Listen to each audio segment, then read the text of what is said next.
सभी व्यूअर्स का हमारे यूट्यूब चैनल लर्न डीप में स्वागत है। आज हम लोग मॉडर्न हिस्ट्री के नए अध्याय जिसमें हम लोग जानेंगे जातिगत जनजातीय किसान व मजदूर आंदोलन। इससे रिलेटेड हम लोगों ने कुछ वस्तुनिष्ठ प्रश्नों का हल देखा था, आज हम लोग उससे आगे देखेंगे। तो इससे पहले हम लोगों ने लगभग 50 तक देख लिया था, तो उससे आज हम लोग आगे देखते हैं। 50 तक हम लोगों ने देख लिया था, जिसमें था 50 में सूची 1 को सूची 2 से मिलान करना था, जिसमें मोपला विद्रोह, पावना विद्रोह, एका विद्रोह, बिरसा मुंडा की तो हम लोग चर्चा कर लिए थे पहले में। तो किस प्रकार से बिरसा मुंडा के द्वारा 1895 ईस्वी में नेतृत्व किया जाता है, वो समांतर सरकार बनाने की मांग करता है। उस कर को लेकर वो क्या करता है, अंग्रेजों के विरुद्ध लगान माफ़ करने की बात करता है। उसके विरुद्ध क्या होता है, अंग्रेज इसे पकड़कर जेल में डाल देता है 1855 ईस्वी में। फिर 2 साल बाद इसे छोड़ दिया जाता है। फिर अन्य जगहों पर छोड़ने के बाद भी अंग्रेजों से सामना करने को मिलता है। फिर देखेंगे कि आप 1900 ईस्वी में दोबारा फिर क्या होता है, इसे गिरफ्तार कर लिया जाता है और लगभग फरवरी में इसकी मृत्यु भी हो जाती है। तो ये तो था बिरसा मुंडा। तो आज हम लोग आगे देखेंगे 51 से देखेंगे।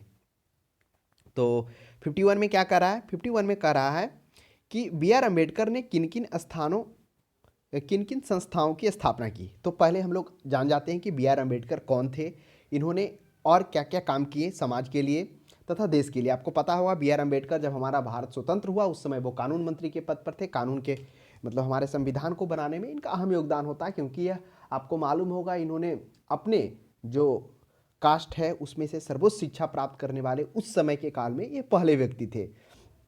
फिर आप देखेंगे किस तरह से गायकवाड़ जो होता है राज महाराजा होता है, उनके छात्रवृत्ति के सहयोग से ब्रिटेन में जाते हैं, वहाँ पढ़ाई करते हैं लंदन में। तो उन सभी की चर्चा हम लोग यहाँ पर करेंगे। तो पहले हम लोग जानेंगे B R Ambedkar. B R Ambedkar कौन है, बी आर अम्बेडकर का जन्म होता है वह 1891 ईस्वी में, और वही जवाहरलाल नेहरू की बात की जाए तो वह 1889 ईस्वी में होता है।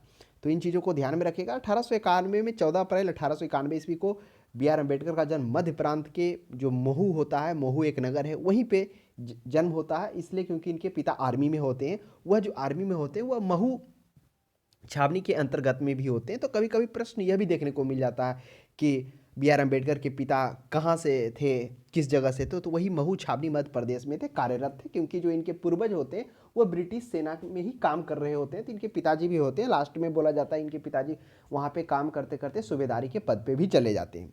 तो ये था इनका जीवन यापन, वहाँ से किस प्रकार से महू नगर से अपने सैनिक छावनी से इनका जन्म होता है। उसके बाद भी ये दलित यानी कि छोटे कास्ट से आते थे, जो महार जाति होता है उस कास्ट से आते थे, जिसके कारण इन्हें बहुत सारा अस्पृश्यता का भी सामना करना पड़ा। इसलिए उस क्षेत्र में भी इन्होंने बहुत काम किया, उसकी भी चर्चा हम लोग यहाँ पर विस्तार पूर्वक करेंगे। तो हम लोगों ने जाना कि जन्म हुआ मध्य प्रदेश के छावनी में, पिताजी ऑलरेडी रहते हैं महू छावनी में ही, सेना में कार्यरत रहते हैं। धीरे धीरे वो सूबेदार के पद पर पहुंचते हैं। फिर कुछ दिनों के बाद उनका ट्रांसफर होता है, तो वो सतारा नगर जाते हैं, यानी महाराष्ट्र आते हैं। गवर्नमेंट स्कूल में अम्बेडकर का यहाँ पर एडमिशन होगा, और वही 7 नवंबर 1900 ईस्वी में ये पहली कक्षा में प्रवेश लेंगे। इसलिए महाराष्ट्र में आप देखेंगे कि वहाँ पर क्या होता है, 7 नवंबर को विद्यार्थी दिवस के रूप में भी मनाया जाता है। उसके बाद फिर आप देखेंगे कि धीरे धीरे ये अपना मैट्रिक पास करते हैं। लगभग 1907 से 1908 ईस्वी में ये अपना मैट्रिक परीक्षा उत्तीर्ण करते हैं। आपको लग रहा है 7 ही साल का डिफरेंस है।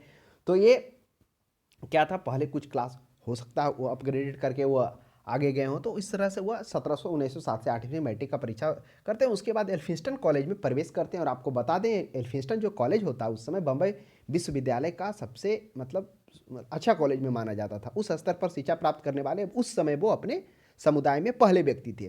फिर क्या होता 7 में मैट्रिक करते हैं, 12 में बम्बई विश्वविद्यालय में अर्थशास्त्र और राजनीतिक विज्ञान में बीए करते हैं, इसमें इकोनॉमिक्स में और राजनीतिक शास्त्र में 1912 ईस्वी में वो बीए कंप्लीट करते हैं।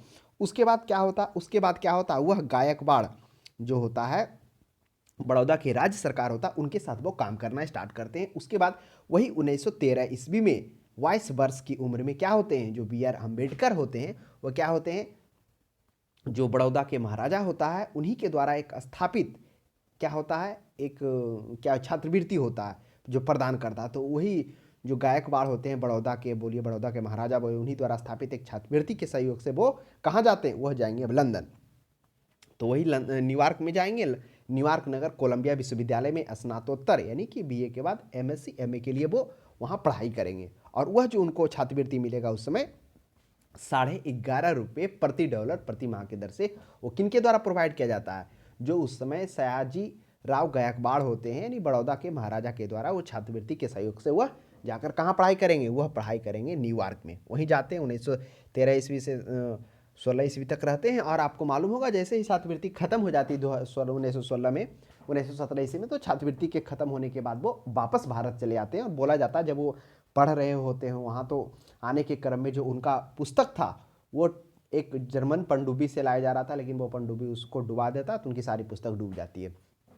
तो वहाँ जो जाते हैं तो वहाँ से वह कहाँ करते हैं, कला स्नातकोत्तर परीक्षा में पास करते हैं, जिसमें अर्थशास्त्र प्रमुख विषय में रखते हैं। फिर वो कानून से भी वो पास करते हैं। फिर उसके बाद भारत में आने के बाद बम्बई विश्वविद्यालय में वो क्या कर रहे होते हैं, अब प्रैक्टिस कर रहे होते हैं। प्रैक्टिस जैसे ही वो अभ्यास कर रहे होते हैं, तो उसी समय अभ्यास करने के दरमियान में कब 1900, ये बात है कब 1916 में तो भारत आ जाते हैं। हालांकि बीच में फिर वो जाते हैं इंग्लैंड, जो डिग्री था ना, डिग्री को समाकलन करने के लिए, तो कुछ सहयोग से ही जाते हैं।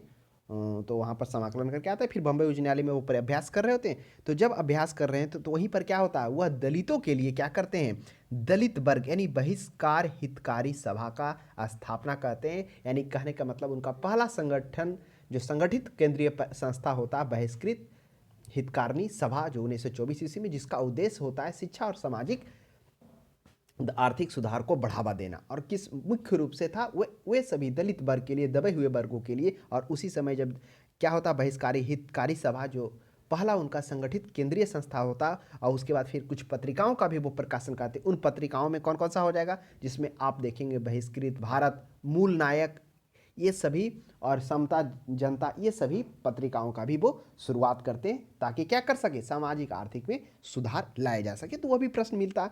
तो बहिष्कृत हितकारिणी सभा 1924 में। अब उसके बाद आता वर्ष 1925 ईस्वी में। 1925 ईस्वी में वो अखिल भारतीय दलित वर्ग एसोसिएशन, जैसे ही वो बहिष्कार हितकारिणी सभा केंद्रीय संस्था का स्थापना करते हैं, जिसका उद्देश्य होता है शिक्षा और सामाजिक आर्थिक को सुधार करना। उसके ठीक एक वर्ष बाद वो अखिल भारतीय दलित वर्ग एसोसिएशन भी स्थापना कर दिए होते हैं उसी के लिए। तो एक जान लीजिए, तो इसलिए बहिष्कार हितकारिणी सभा कहिए या दलित वर्ग कल्याण संस्थान कहिए, दोनों एक ही है। तो उसी को लिए एक एसोसिएशन के रूप में उसको मानता है। 1925 ईस्वी में दिलवाते हैं। फिर क्या होता है, अब 1925 ईस्वी के बाद वक्त आता है 1900, क्योंकि बहुत सारे काम करते हैं, उन सभी का हम लोग चर्चा करें। तो अब आता है वर्ष, धीरे धीरे बीतता है। अब आता है वर्ष 1927 ईस्वी में।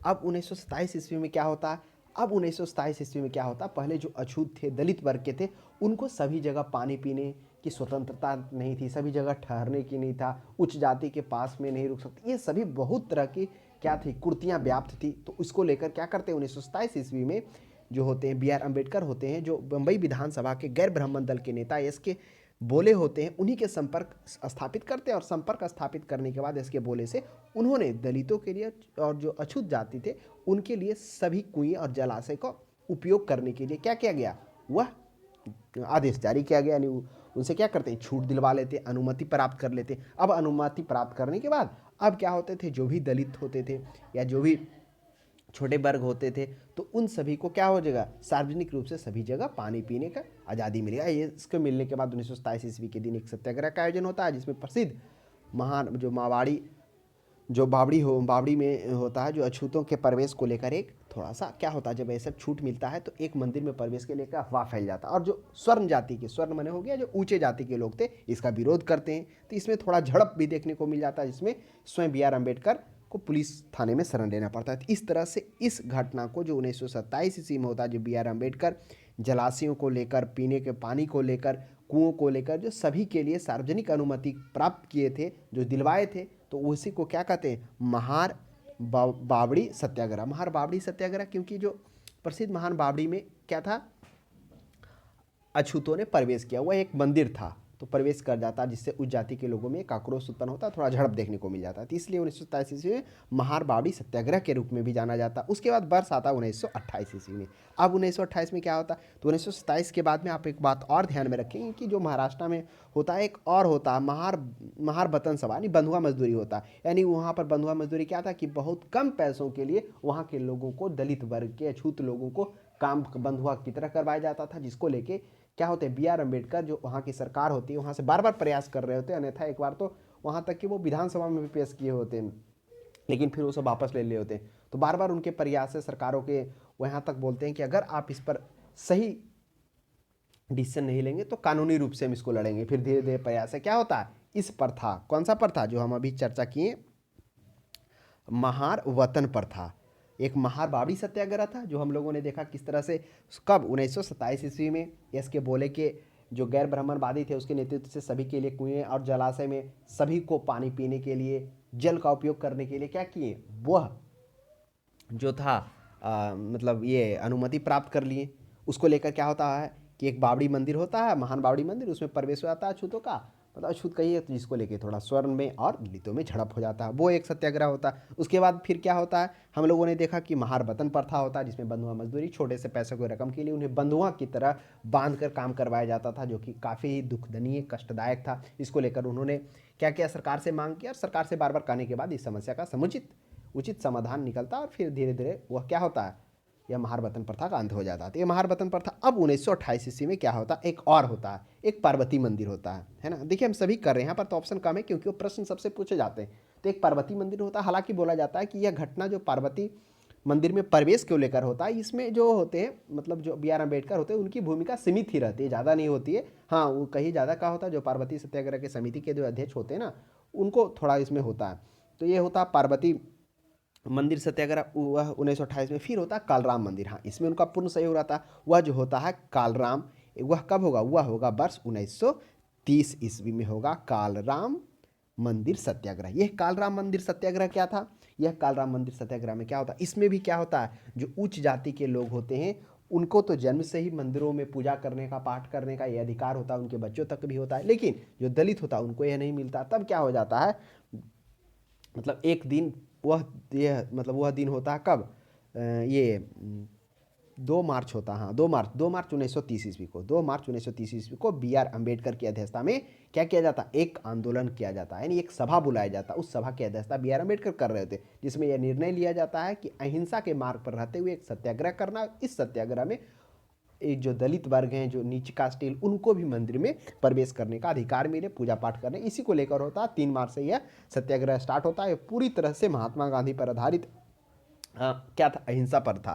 तो इसमें क्या होते हैं, बहुत सारे भाग लेते हैं, लगभग 15,000 लोग भाग लेते हैं। उच्च जाति का भी मतलब बहुत सारे का, आप कहिए कि वहाँ पर तो भीड़ में नहीं सहयोग, लेकिन सहयोग होता है।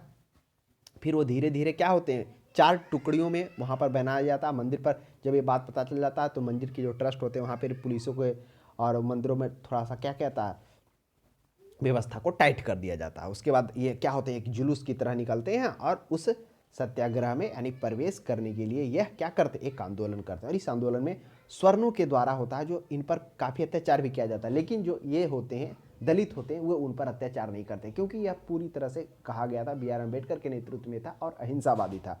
चाहते तो हो भी सकता था, लेकिन इन्होंने कुछ वैसा उसके विपरीत में कोई प्रतिक्रिया नहीं किया और यह शांतिपूर्वक सत्याग्रह हुआ। हालांकि यह कितना चला, यह 5 वर्ष 11 महीने 7 दिन तक चला था। लेकिन इतने दिन चलने के बाद भी कहिए कि कोई निष्कर्ष नहीं निकला, उस तरह के कोई समाधान नहीं निकला। फिर आप बाद में देखेंगे एक अलग होगा, 1900 वाइकोम सत्याग्रह होगा। वाइकोम सत्याग्रह में जिस तरह से 1924 में होगा गुरु नारायण के, फिर 1936 ईस्वी में क्या हो जाएगा, यही जो होता है वाइकोम सत्याग्रह में, जिसमें कालराम मंदिर में आप देखेंगे कि 4 में से 3 दरवाजे खोला जाता है, इसमें से एक। तो इस तरह से इसीलिए बाद में आप देखेंगे कि जब अंतिम समय में जो होते हैं बी आर अम्बेडकर होते हैं, वो क्या करते हैं, अपनी मृत्यु के समय से कुछ दिन पहले वह क्या करते हैं, ये धर्म, हिंदू धर्म छोड़कर वो बौद्ध धर्म अपना लिए होते हैं। तो इस तरह से वह क्या करते हैं, इस तरह से वह कालराम मंदिर सत्याग्रह का नेतृत्व करते हैं, जो पूरा अहिंसा पर आधारित होता है। तो ये हम लोगों ने जाना। उसके बाद वर्ष 1936 में, अब देखिए यहाँ पर वो अगला ऑप्शन है। अब क्या होता है, फिर कुछ समय बाद 1936 ईस्वी में वो क्या करते हैं, इंडिपेंडेंट लेबर पार्टी की स्थापना करते हैं। यह जो क्या होता है, यह जो होता है भारत में ब्राह्मणवादी और पूंजीवादी संरचनाओं का विरोध किया होता है।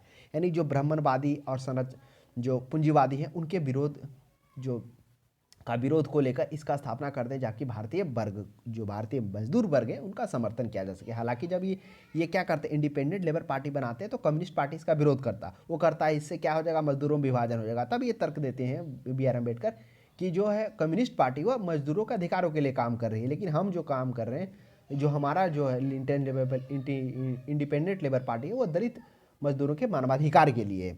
तो इस तरह से उन्होंने 1936 में इंडिपेंडेंट लेबर पार्टी स्थापना करते हैं, जिसमें आप देखेंगे इन्हीं के नेतृत्व में, इंडिपेंडेंट लेबर पार्टी के नेतृत्व में 1938 में कांग्रेस सोशलिस्ट पार्टी के समर्थन से क्या करते हैं, कोकन में 20,000 काश्तकारों किराएदारों के मार्च में एक क्षेत्र में बड़ी स्वतंत्रतापूर्वक एक लामबंदी किसानों का आयोजन किया जाता है। उसके बाद फिर देखेंगे, फिर होता, आपको मैं एक घटना बताना भूल गए क्या भूल गए कि 1930 से 31 में तो हम लोगों ने क्या देखा, 1930 के 33 के बीच में कालराम मंदिर सत्याग्रह होता है, उसके बीच में एक होता है पूना समझौता भी होता है ना, कि गांधी जी इधर जाते हैं, इधर जो B.R. अम्बेडकर क्या होते हैं, द्वितीय गोलमेज सम्मेलन में जाते हैं और वह बात करते हैं, ये द्वितीय गोलमेज सम्मेलन में मतलब ये क्या बोलता है, पृथक निर्वाचन की बात करते हैं ना, पृथक निर्वाचन में जिसमें दलितों को पृथक निर्वाचन की बात होती है, यानी उनको 2 वोट देने का।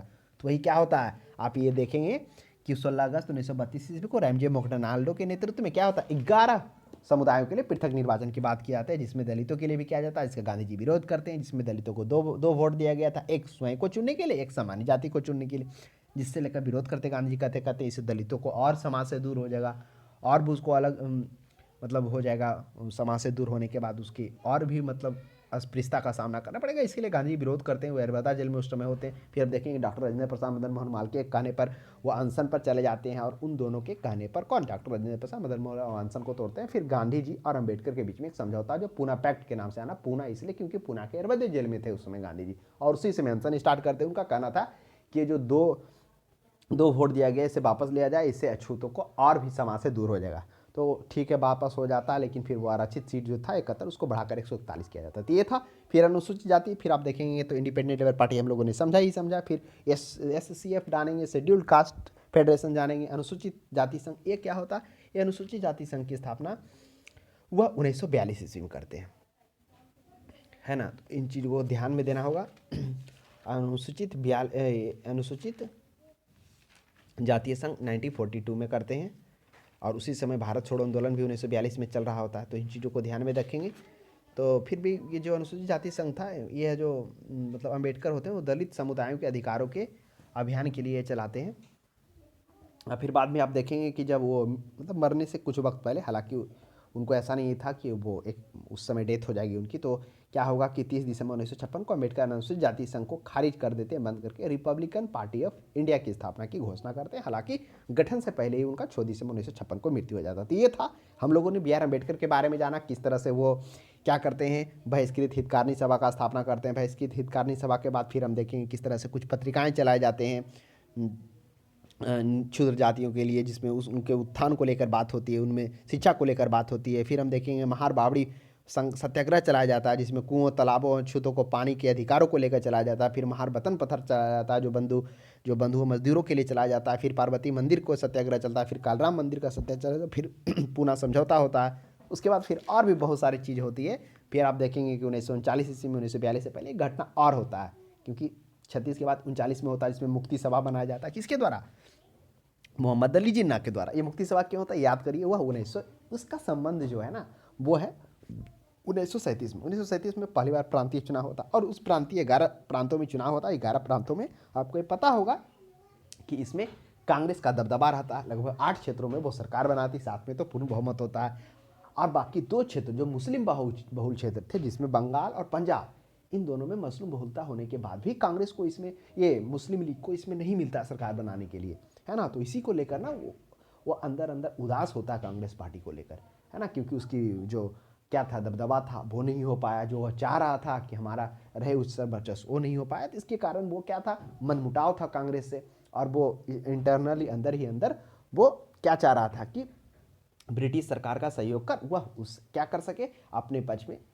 क्या कर सके, बहुत सारे पदों पे वो जो भी था वह उसे प्राप्त कर सके। ये था, कहानी था। उसी को लेकर फिर वो क्या होता है कि द्वितीय विश्व युद्ध स्टार्ट होता है। द्वितीय विश्व युद्ध में भारत से बिना पूछे हुए वो क्या कर देता है, और जर्मनी के विरुद्ध द्वितीय विश्व युद्ध में शामिल का घोषणा कर देता है। इसका लेकर भी विरोध करता है कांग्रेस पार्टी। फिर 1939 ईस्वी में त्यागपत्र देता है, और वही 39 ईस्वी में त्यागपत्र देने के बाद क्या हो जाता, तो वही 2 दिसंबर को मोहम्मद अली जिन्ना बुलाते हैं, और 22 दिसंबर में सभी को मुक्ति दिवस मनाने का, यानी कि अंग क्या हो गया, कांग्रेस से छुटकारा, है ना। इस तरह से वो मुक्ति दिवस के रूप में मनाते हैं। इसमें उस मुक्ति दिवस के रूप में जब मना रहे होते हैं भिंडी बाजार में, तब कौन, B.R. अम्बेडकर और मोहम्मद अली जिन्ना, दोनों ही उसमें भाग लेते हैं। फिर आगे इधर देखेंगे जस्टिस पार्टी भी, जो जस्टिस पार्टी वो भी गैर ब्राह्मणवाद था ना, वो भी देखिएगा, वो भी कुछ कुछ जगह पर मतलब और भी छोटे छोटे पार्टियाँ जो बनाती है, तो इसलिए वो भी कहानी इन्हीं के साथ रिलेटेड है। तो आइए अब देखते हैं कि अम्बेडकर क्या किए थे। दलित वर्ग कल्याण संस्था बहिष्कारी हितकारी सभा, बिल्कुल सही बात है, 1924 में हुआ था। फिर उसके बाद ठीक 1 साल बाद दलित वर्ग एसोसिएशन किए थे। और आपको ये पता होना चाहिए कि जैसे बहिष्कारी हितकारी सभा का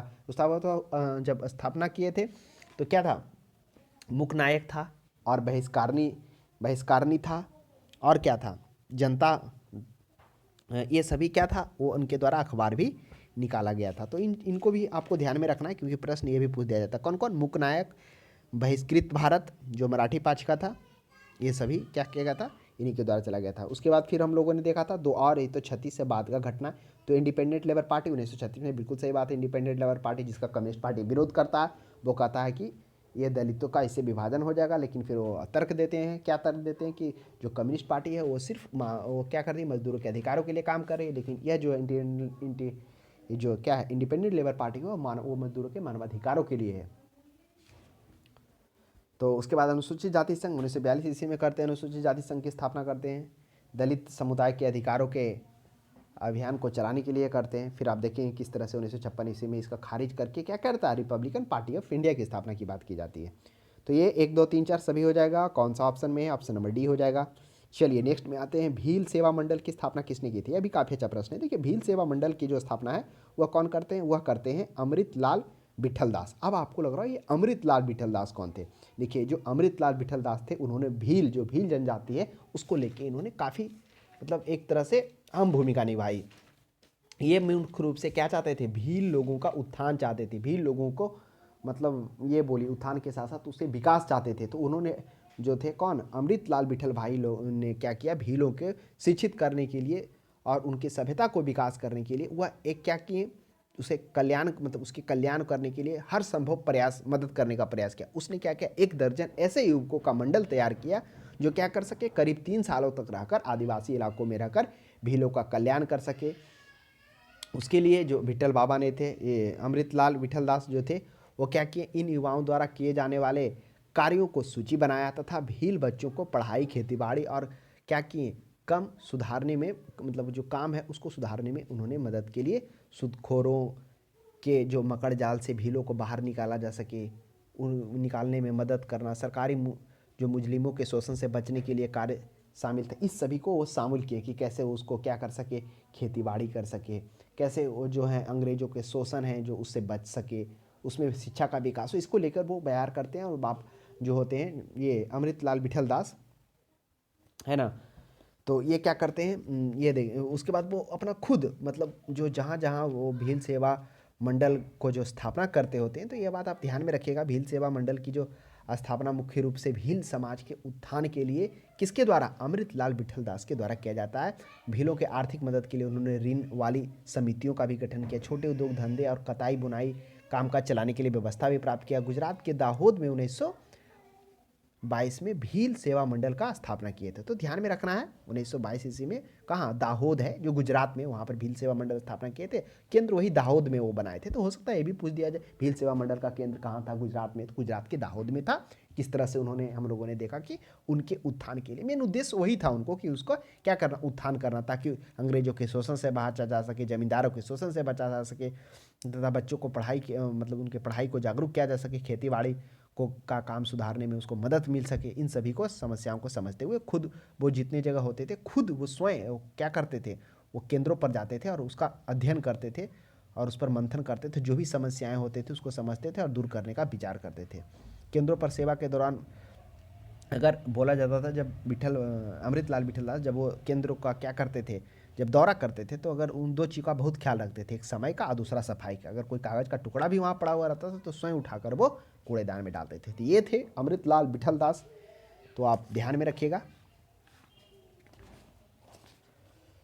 नेक्स्ट हम लोग चलते हैं,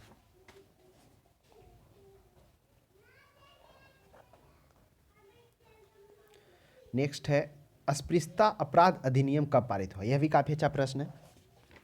अब अस्पृश्यता अपराध अधिनियम क्या था। देखिए अस्पृश्यता अधिनियम अगर आप देखेंगे जो भारत का मौलिक अधिकार है उसमें समता का अधिकार 14 से 18 तक में से हम लोगों ने देखा था कि 14 से 18 तक में 14 अनुच्छेद जो 17 था उसमें था अस्पृश्यता का अंत को लेकर बात था। तो वही हो अस्पृश्यता को अंत को लेकर, यानी उसी को मूर्त रूप से प्रदूषणा का जो मतलब उसे क्या कहा जा सके, उसको मतलब उस तरह से क्या हो रहा था उसमें अति समता समानता का अधिकार तो जरूर बन गया था मौलिक अधिकार में, लेकिन उसका पूर्ण रूप से पालन नहीं हो रहा था। उसी में कुछ संशोधन किया गया, उसमें कुछ संशोधन करके क्या किया गया, घोषणा का मूर्त रूप देने के लिए अस्पृश्यता अपराध अधिनियम 1955 पारित किया गया, जो अस्पृश्यता आदेश 1950 के सुधारों पर आधारित था। ये जो 1 जून 6 1955 को है ना, 55 है ना, हाँ 55 को लागू किया गया। फिर आप देखेंगे कि इसमें सुधार किया जाता है, इसमें सुधार कर कर ये जो ये होता है ना मतलब क्या बोलिएगा 1976 ईस्वी में इसमें थोड़ा सा और इम्प्लीमेंटेशन किया जाता है, जिसमें क्या हो जाता है कि जो संसद ने 1955 के अधिनियम को नवंबर 1966 में संशोधित कर नागरिक अधिकार संरक्षण अधिनियम 1955 का इसको नाम देता है। हो सकता है आपको यह भी देखने को मिल जाए कि नागरिक अधिकार संरक्षण अधिनियम क्या था, तो वही था कि मूल रूप से क्या था, जो संविधान क्षेत्र में घोषणा की गई थी उसको मूर्त रूप देने के लिए अस्पृश्यता अधिनियम 1955 पारित किया जाता है, जो 1950 के आदेश में एक सुधार की तरह था, जो 1/6/1955 ईस्वी को लागू कर दिया जाता है। तो ध्यान रखेंगे। नेक्स्ट है आधुनिक युग का मनु किसे कहा जाता है। देखिए यह कहने का मतलब क्या है, मनु का अर्थ क्या होता है। देखिए मनु क्या था, आप देखेंगे कि बहुत सालों पहले अगर आप बात करेंगे किस तरह से मानव सभ्यता का विकास हुआ, कैसे कैसे बना, तो उसका कल्पना होता है पूरे विश्व में एक होता मनु का नाम आता है। वो मतलब एक तरह से कल्पना ही कहिए, लेकिन बहुत सारे जगहों पर कुछ ना कुछ अवशेष ऐसा मिला है जिसमें ऐसा लगा है कि क्या जो मनु के द्वारा बनाया गया था वह एक ऐसे व्यक्ति थे। यानी मनु का जो संबोधन है, मनुष्य को कामों को कर्मों से महान बनाए गए कर्मों से संबोधन है, जिसमें मानव समाज को शिक्षित विकसित समझदार बनाने के लिए धर्म शिक्षा और तकनीक व्यवस्था और कानून दिया। यही मनु को बोला जाता है कि जो मनुष्य में है शिक्षा जागरूक तकनीक व्यवस्था कानून, ये इन्हीं के द्वारा दिया गया। उसी के बाद से पूरा विश्व में इसके बाद ही चलता आया। तो यही है, तो उसके रूप में जो किसे माना गया आधुनिक युग का मनु, तो वो बी.आर. अम्बेडकर को माना जाता है। देखिए किस तरह से बी.आर. अम्बेडकर एक दलित और नीचे महार जाति से उठकर किस तरह से वह अछूतों के लिए लड़ते हैं, हक दिलाने की बात करते हैं, और फिर वो भारत के एक सर्वोच्च पद पर क्या होते हैं, बनते हैं भारत की आज़ादी के बाद। तो बी.आर. अम्बेडकर हो जाएगा। 55 में आ जाइए, महाराष्ट्र में एक महार परिवार से संबंध रखने वाले बी.आर. अम्बेडकर का जन्म वस्तुतः कहाँ हुआ था। अभी चर्चा किए थे, महार जाति से थे, जिनका जन्म कब होता है 1891 ईस्वी में होता है, 1891 में होता है। वही महात्मा गांधी का जन्म 1889 में होता है ना। तो ये तो था, कहाँ होता है, तो देखेंगे कि महार जाति के उनके पिताजी क्या थे, रामाजी मालोजी सूबेदार। बिल्कुल सही बात है, सूबेदार मतलब लास्ट में रिटायर होते थे, सूबेदार के पद पे चले जाते हैं, क्योंकि इनके पूर्वज भी जो होते हैं वो अंग्रेजों के सैनिक में काम कर रहे होते हैं। तो महू छावनी मध्य प्रदेश में ही हुआ था। उसके बाद वो क्या करते हैं, पढ़ाई के लिए सतारा जाते हैं। 7 नवंबर को पहला बार वो विश्वविद्यालय में स्कूल में प्रवेश लेते हैं, जिसके कारण महाराष्ट्र में 7 नवंबर को क्या किया जाता है, विद्यार्थी दिवस भी मनाने को मिल जाता है। नेक्स्ट देखिएगा, बी.आर. अम्बेडकर पढ़ाई लिखाई में किसने सबसे बड़ा सहयोग किया। अभी हम लोग चर्चा किए थे ना कि जब बताइए याद करिए 1900 ईस्वी में वो पहला कक्षा में होते हैं, 1907 से 8 में मैट्रिक करते हैं, और फिर 1922 ईस्वी में, 1922 था ना, नहीं 1922 नहीं कहिए, 1914 ईस्वी में है ना, 1914 ईस्वी में वो 22 वर्ष की अवस्था में क्या करते हैं, वह इंग्लैंड जाते हैं, न्यूयॉर्क में पढ़ाई करते हैं, कोलंबिया में अर्थशास्त्र मेन विषय रखते हैं। तो उसमें क्या होता है, जब वो पढ़ाई कर रहे होते हैं, हाई डिग्री कर रहे होते हैं, तो वह गायकवाड़ का जो होता है, यानी बड़ौदा के जो महाराजा होते हैं, उन्हीं के द्वारा छात्रवृत्ति जो होता है प्रदान किया जाता है, $11.5 प्रति डॉलर प्रति माह से। लेकिन जब छात्रवृत्ति खत्म हो जाती है तो 2017 जून में चले आते हैं। फिर उनके जो बुक होता है वह एक जापानी जहाज होता है, उसके द्वारा टारपीडो द्वारा लाया जाता है, जो उनको डुबा दिया जाता है, डुबा दिया जाता है। इस तरह से फिर आएंगे तो क्या करेंगे, काम कर रहे होते हैं बम्बई उच्च न्यायालय में अभ्यास के तौर पर। तब क्या करेंगे, बहिष्कारणी हित सभा का स्थापना करेंगे। उसकी चर्चा आगे हम लोग किए हैं। बी.आर. अम्बेडकर के संदर्भ में क्या सही, काफ़ी अच्छा प्रश्न है, चलिए आइए। बी.आर. अम्बेडकर मुख्य नायक मराठी एवं बहिष्कृत मराठी का संपादन किए, काफ़ी अच्छा बात है, बिल्कुल सही है। कि अभी हम लोगों ने देखा था कि बी.आर. अम्बेडकर जब परीक्षा वहाँ से पढ़ाई कर आ जाते हैं 1917 में, तो 1900 क्या कर रहे थे, जब वो बम्बई उच्च न्यायालय में अभ्यास कर रहे होते हैं, तो अभ्यास करने के दरमियान में बहिष्कारणी हित सभा का स्थापना 1924 में करते हैं, और उसी दरमियान में कुछ पत्रिकाओं का भी वो प्रकाशन करते हैं। क्यों करते हैं, ताकि वो क्या कर सके, दलित छोटे वर्गों में उस शिक्षा को क्या कर सके, शिक्षा ला सके, जिसके कारण से वो क्या हो, उनका उत्थान हो। जिसमें हम लोगों ने देखा था मूक नायक, बहिष्कृत भारत, और एक और था तो कौन सा, भारत करके कुछ एक और पत्रिका था, समानता जनता था, है ना, ध्यान में रखिएगा, समानता जनता था। तो इस तरह से पत्रिकाएं निकालते हैं, बिल्कुल सही बात है। अब नेक्स्ट में देखिए, उन्होंने कुओं, तालाबों और अछूतों को पानी लेने के अधिकार से सुनिश्चित करने के लिए 1927 में महार बावड़ी पर था, महार बावड़ी सत्याग्रह चला। बिल्कुल सही बात है, याद करिए। जब ये घटना तो हो जाता है, वो क्या करते हैं कि बहिष्कार हित सभा भी चलाते हैं। उसके बाद अखिल भारतीय दलित एसोसिएशन भी 1950 में चलाते हैं। फिर उसी बार में कुछ पत्रिकाओं भी निकालते हैं। उसके बाद ये जो घटना होता है यही होता है, वो क्या करते हैं कि जो विधानसभा होता है, कहाँ विधानसभा, महाराष्ट्र का ही होता है ना, वो विधानसभा में क्या करते हैं, एस के बोले होते हैं, जो बम्बई के विधानसभा होते हैं, वो एस के बोले से क्या करते हैं, गैर ब्राह्मणवाद के नेता होते हैं, उनसे क्या करके संपर्क स्थापित कर हुआ क्या करते हैं कि जो बम्बई का जलाशय है, कुएं हैं, उसका उपयोग करने की अनुमति सभी लोगों के लिए वह क्या करते हैं, वह दिलवा लेते हैं। और जैसे ही ये सही होता है, ये दिल मिलता है, तो हम लोग देखेंगे कि एक आंदोलन महार बावड़ी ये होता है, महार बावड़ी सत्याग्रह भी चलता है। ये महार बावड़ी क्या होता है, महार बावड़ी सत्याग्रह मतलब जब ये मतलब वहाँ पर एक बावड़ी मंदिर होता है, जिसमें वो मतलब ऐसा फैल जाता है छूतों को प्रवेश को लेकर, जिसमें उच्च जाति के लोग आक्रोश में आ जाते हैं। क्योंकि क्या था, शुरू से ही ये चीज़ देखा जाता था कि उच्च जाति के लोग का मंदिरों में शुरू से प्रवेश था, उनके बच्चों को भी, लेकिन नीचे जाति को नहीं था। तो इसके लेकर वहाँ पर एक सत्याग्रह भी चलता है, किनके, बी आर अम्बेडकर के नेतृत्व में। तो ये बिल्कुल सही बात है कि अधिकारों को सुनिश्चित निष्ठा महार बावड़ी सत्याग्रह कौन चलाए थे, यह चलाए थे बी आर अम्बेडकर। नेक्स्ट देखेंगे, नेक्स्ट प्रश्न है महार वतन प्रथा। देखिए महार बावड़ी या वतन प्रथा, ये महार बावड़ी सत्याग्रह है। बावड़ी सत्याग्रह में हम लोगों ने देखा किस तरह से उन्होंने बम्बई विधानसभा से गैर ब्राह्मण दल के नेता से बोलकर संपर्क स्थापित कर बम्बई में क्या करते हैं, मानवता के लिए नहीं सभी लोगों के लिए कुएं जलाशय का उपयोग की अनुमति ले लेते हैं। अनुमति लेने के बाद सार्वजनिक संस्था में उनका प्रवेश की आज़ादी को एक सत्याग्रह के रूप में देखा जाता है, आयोजन किया जाता है। वही मार्च 1927 के दिन एक सत्याग्रह का आयोजन किया जाता है। और इस प्रसिद्ध बावड़ी अछूतों ने जो बावड़ी में होता है, मंदिर बावड़ी होता है, उसमें अछूतों का प्रवेश होता है, उस जाति के लोग इसका आक्रोश करते हैं, समीप में एक मंदिर के प्रवेश की अफवाह फैल जाती है, तो वही ये सत्याग्रह कहलाता है। तो मुख्य रूप से ये अधिकार था सभी लोगों का, कुएं जलाशय इत्यादि। उसके बाद महार वतन प्रथा था, जिसमें हम लोगों ने देखा था किस तरह से बहुत कम पैसों पर क्या कहता था, वहाँ पर लोगों को मधुआ मजदूरी के दलित कास्टों को करवाया जाता था, बंधुआ की तरह काम करवाया जाता था, जिसको लेके उन्होंने बम्बई सरकार से बार बार क्या किया, इसको हटाने की बात की। उसके बाद उन्होंने यह भी कहा कि अगर आप नहीं हटाएंगे तो इसे कानूनी लड़ाई हम लड़ेंगे। लेकिन फिर बार बार कहने के प्रयास से महार वतन प्रथा भी खत्म कर दिया जाता है। पार्वती मंदिर भी हम लोगों ने देख लिया किस तरह से पार्वती मंदिर 1928 ईस्वी में होता है, लेकिन इसमें मतलब बोला जाता है अम्बेडकर की भूमिका सीमित ही होती है। पूना में पार्वती मंदिर होता है उसी के प्रवेश हेतु, क्योंकि क्या होता है, दलित और अछूतों को मंदिर में प्रवेश पूजा पाठ करने के लिए मना ही होता था। तो उसको अधिकार करने के लिए एक आंदोलन होता है। तो पार्वती मंदिर प्रथा कहलाता है। फिर कालराम मंदिर सत्याग्रह 1930 से 33 में चलाया जाता है। ये कालराम मंदिर सत्याग्रह क्या है 1930 से 34 में, तो 1930 से 33 में इसमें होता है। इसमें ये बी आर अम्बेडकर के नेतृत्व में होता है, जिसमें हम लोगों ने देखा था 11 महीने चलता है, जिसमें बी आर अम्बेडकर 2 मार्च को स्टार्ट करते हैं, उसकी अध्यक्षता करते हैं, और पूरा अहिंसा पर आधारित होता है। वो अहिंसा मतलब इसमें हिंसा होने की बात नहीं होता, बिल्कुल अहिंसा पर आधारित होता है। लगभग 15,000 से ऊपर जो होते हैं इस आंदोलन में भाग लेते हैं, सभी जगह से आते हैं, महाराष्ट्र से स्टार्ट होता है, वहीं पर होता है। उसके बाद आप देखते देखते क्या होंगे, फिर मतलब जब ये सत्याग्रह स्टार्ट हो जाता है, तो इसमें आप देखेंगे कि अछूतों पर जो होते हैं उस पर स्वर्णों के द्वारा अत्याचार भी किया जाता है। अत्याचार के मतलब को पीटा भी जाता है। लेकिन जो क्या होते हैं, दलित होते हैं, वो इस तरह का प्रतिरोध विपरीत में प्रतिक्रिया नहीं देते हैं, यानी कोई लड़ाई नहीं होता है, इसमें नहीं होता, बिल्कुल तरह से ये आधारित होता। चाहते तो वो कर भी सकते थे, लेकिन इन्होंने बी आर अम्बेडकर का सख्त निर्देश था कि अहिंसा पर आधारित है। तो इस तरह से कालराम मंदिर सत्याग्रह 1933 में चलाया था। उससे पहले 32 में आप देखेंगे पूना पैक्ट भी होता है। तो ये क्या है, 1 2 3 4 सब तो सही ही है, सी हो जाएगा। नेक्स्ट देख लीजिए पूना समझौता क्या था, सितंबर। अब आइए पूना समझौता समझिए परिस्थिति किस तरह से पहले जो बी आर अम्बेडकर के द्वारा बहिष्कारणी हित सभा का स्थापना किया जाता है।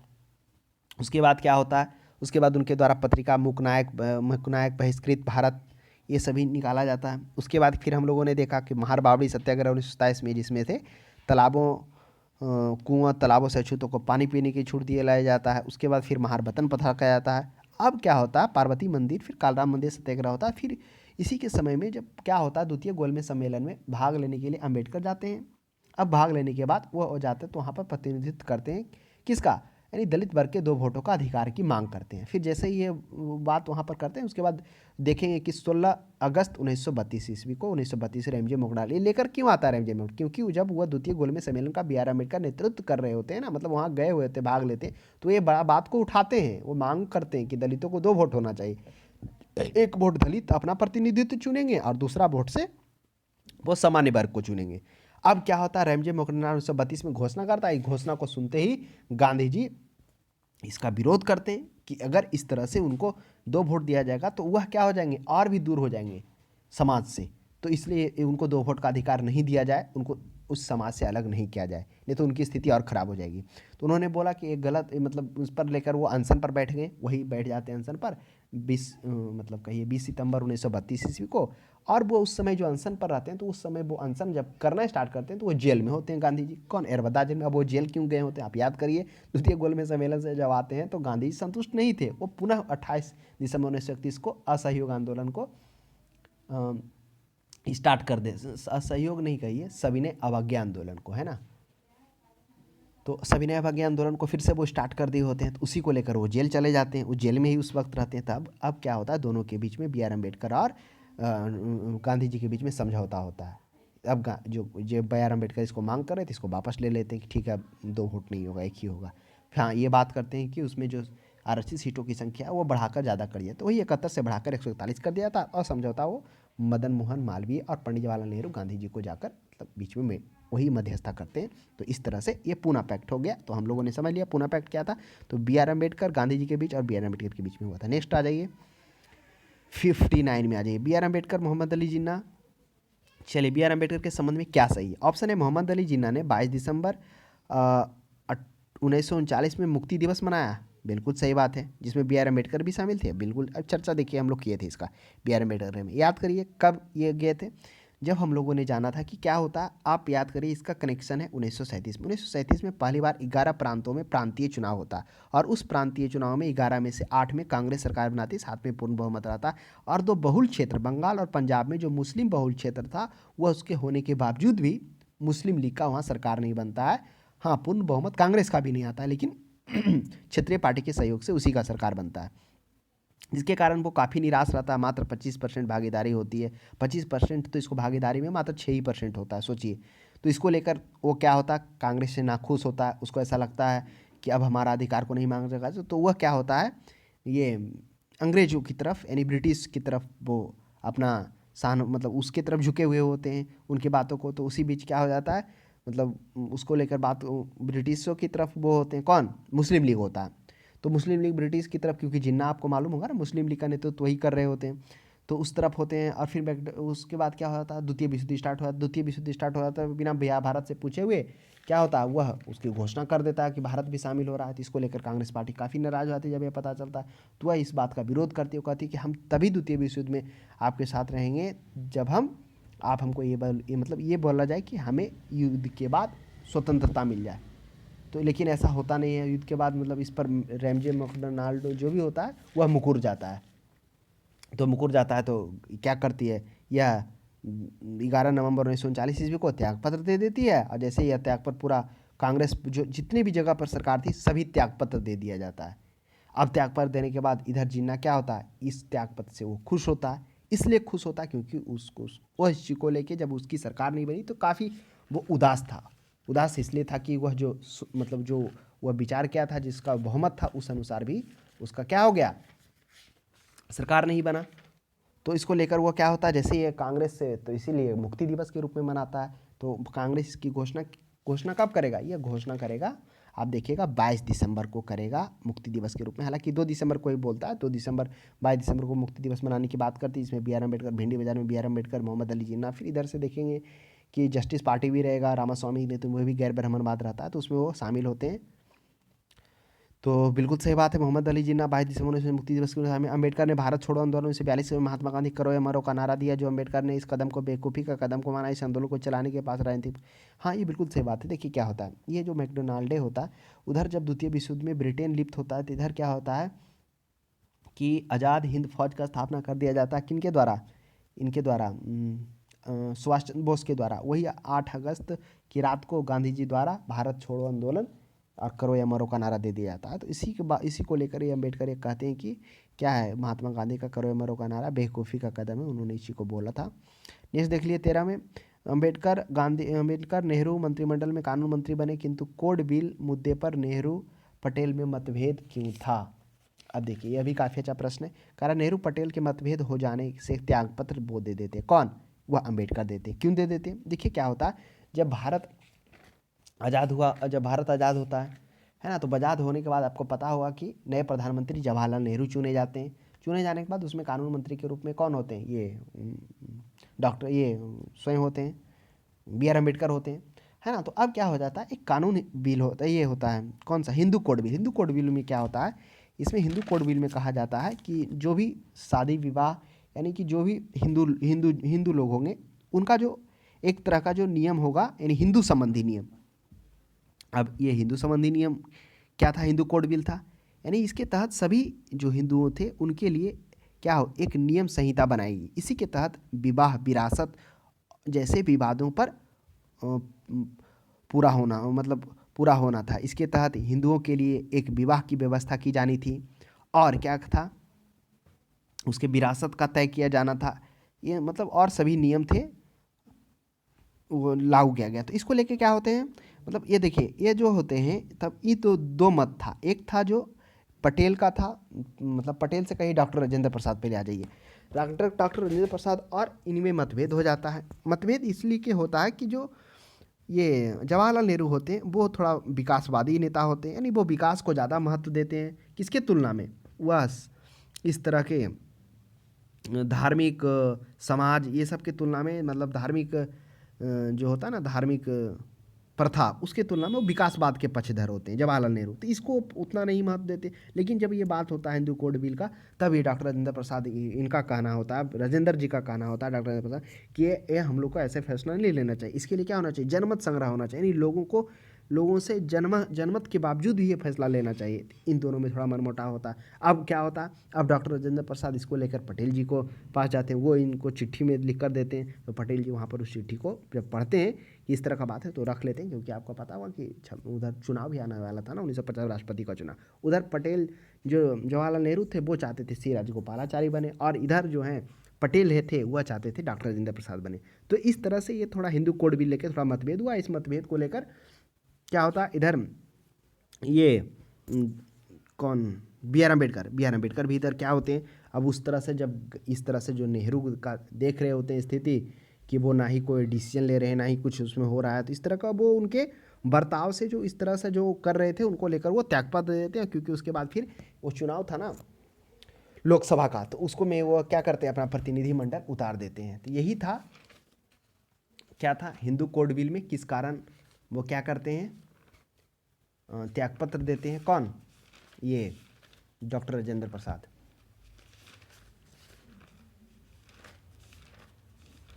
चलिए नेक्स्ट अब हम लोग देखते हैं। तो ये सभी सही है, 1 2 3 4 सभी सही है।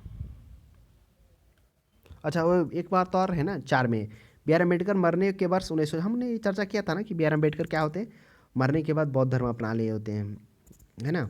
उसमें हम लोग ये भी देखे थे कि जो SCF शेड्यूल कास्ट फेडरेशन था उसको वो रिपब्लिकन में चेंज करते हैं, घोषणा करते हैं गठन करने का, लेकिन गठन से पहले ही उनकी B.R. अम्बेडकर की मृत्यु हो जाती है।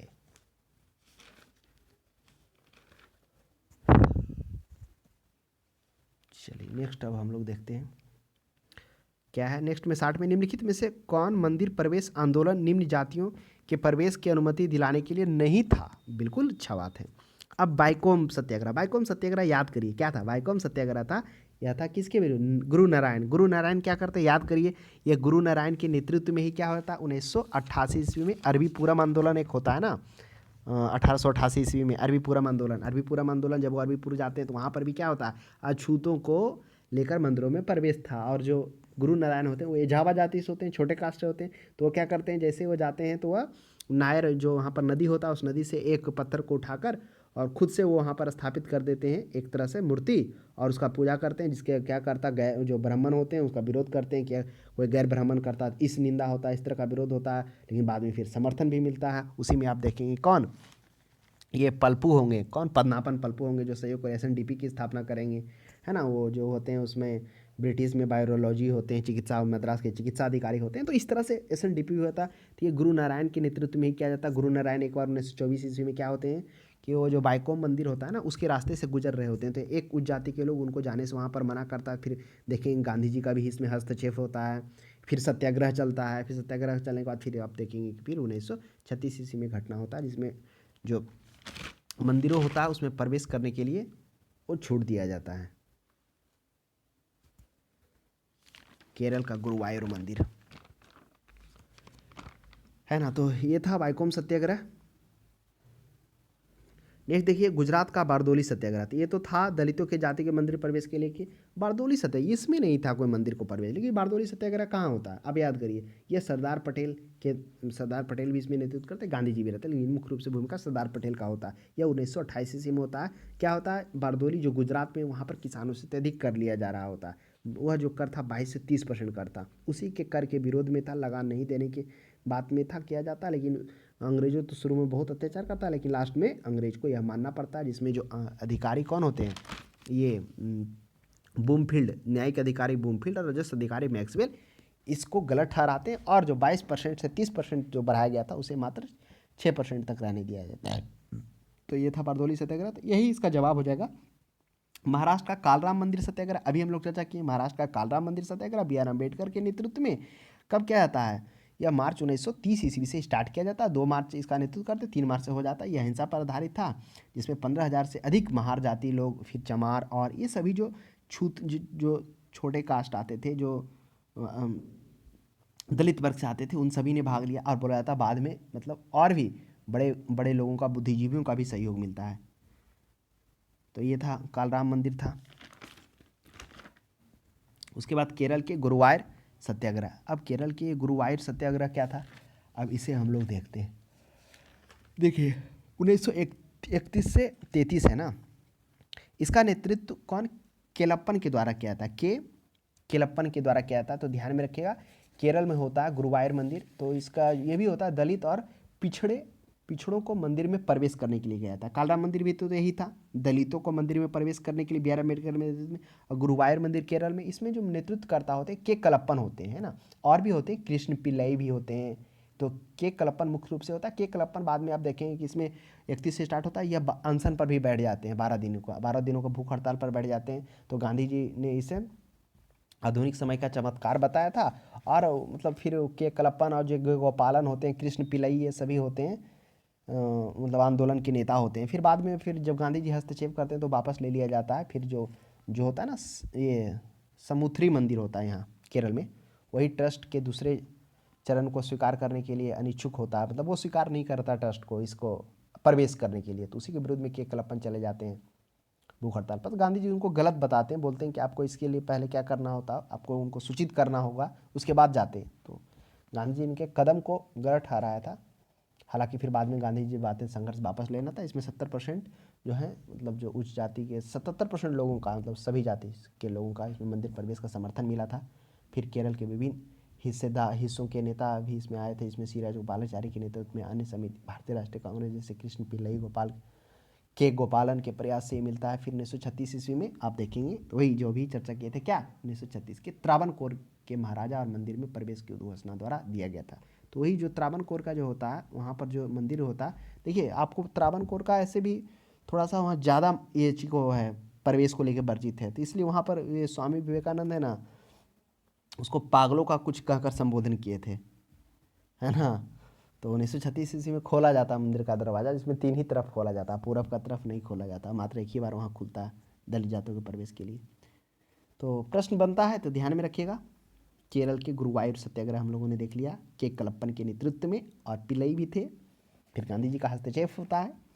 अब देखिए जनजातीय है और आदिवासी विद्रोह है, विद्रोह के नेता है। अब हम लोग विस्तार से हम लोग इसका अध्ययन। अब कोल विद्रोह है। कोल विद्रोह कहाँ हुआ था, ये छोटा नागपुर में हुआ था। छोटा नागपुर झारखंड में है। 1820 से 21 ईस्वी में होता है। ये कोल विद्रोह क्यों होता है, आइए हम लोग अब जानते हैं। जो कोल विद्रोह होता है, मुख्य रूप से जो होता है, यह भी क्या होता है, अंग्रेजों के शोषण जो होता है उसी का बदला लेने के लिए यह विद्रोह किया जाता है। मुख्य रूप से अंग्रेजों का जो शोषण होता है, जिस तरह से अंग्रेजों से शोषण को लेकर और कौन था, अब देखिए भील विद्रोह भी जो होता है वह भी अंग्रेजों के शोषण का ही था ना। उसमें, जिसमें आप देखेंगे किस तरह से भील को पहले तो पिंडारियों से नेतृत्व के कारण फिर उसे पहाड़ियों पर आना पड़ता है। ये नीलगिरी वाला पहाड़ी मतलब नीलगिरी नहीं कहिए, पश्चिमी पठार कहिए, उसमें भी होता है। फिर 1818 ईस्वी में खानदेश महाराष्ट्र में भिड़ंत होता है। फिर 1820 में पिंडारी के सरदार शेख अब्दुल्ला भी साथ में देते हैं। फिर साथ देने के बाद भील नेता जो हिरिया होता है वह लूटपाट करता है। फिर 1923 ईस्वी में दबा दिया जाता है। वो विद्रोह था। तो वह भी एक तरह से क्या था, जिसमें अंग्रेजों के शोषण से बदला लेने के लिए हो विद्रोह किया जाता है। तो इसी प्रकार की अभी ये छोटा नागपुर एक क्या था, शोषण विद्रोह था, जिसका इसमें क्या होता है, जो इनका जीविका का मुख्य आधार जितने भी देखेंगे लगभग जनजाति जो जाति जो किसान होते हैं वो आधार खेती होता, खेती और जंगल होता, क्योंकि वो जंगल में रहते थे, जंगल का साफ करते थे, बंजर भूमि को खेती लायक बनाते थे और वो जमीन पर अपना नैसर्गिक अधिकार मानते थे। उसके बाद क्या हो गया, कोलों के, अब क्या होता है, कोलों की जीवन शैली अंग्रेजों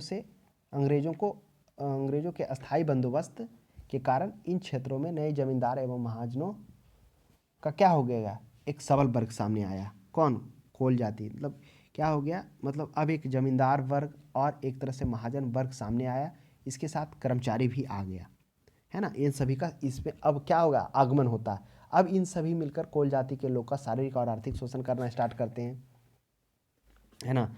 अब उन शारीरिक और आर्थिक शोषण करना स्टार्ट करते हैं, बाहरी मतलब बहुत सब लोग से करते हैं, काम करने के लिए भी बात करते हैं। अब क्या होता है, ये सहते सहते क्या हो जाता है, अब क्या हो जाता है, अब जो जितने भी न्यायालय भी थे, जो थाना भी था, जो भी था, वो तो सब महाजन और जमींदारों के नेतृत्व में ही होता था, उसी के अनुरूप वो भी चलता था। तो अब क्या होता है, जमींदारों, महाजनों और सूबेदारों के अत्याचार का दिन प्रतिदिन बढ़ने लगा। अब 1831 ईस्वी में जो गैर आदिवासी के लोग थे उन्होंने क्या कर दिया, जो गैर आदिवासी की जाति के लोग, उन्होंने इसका विद्रोह कर दिया। और उस विद्रोह में क्या होता है, बुद्धू जगत, जो बुद्धू जगत होता हुआ इसका नेतृत्व करता है।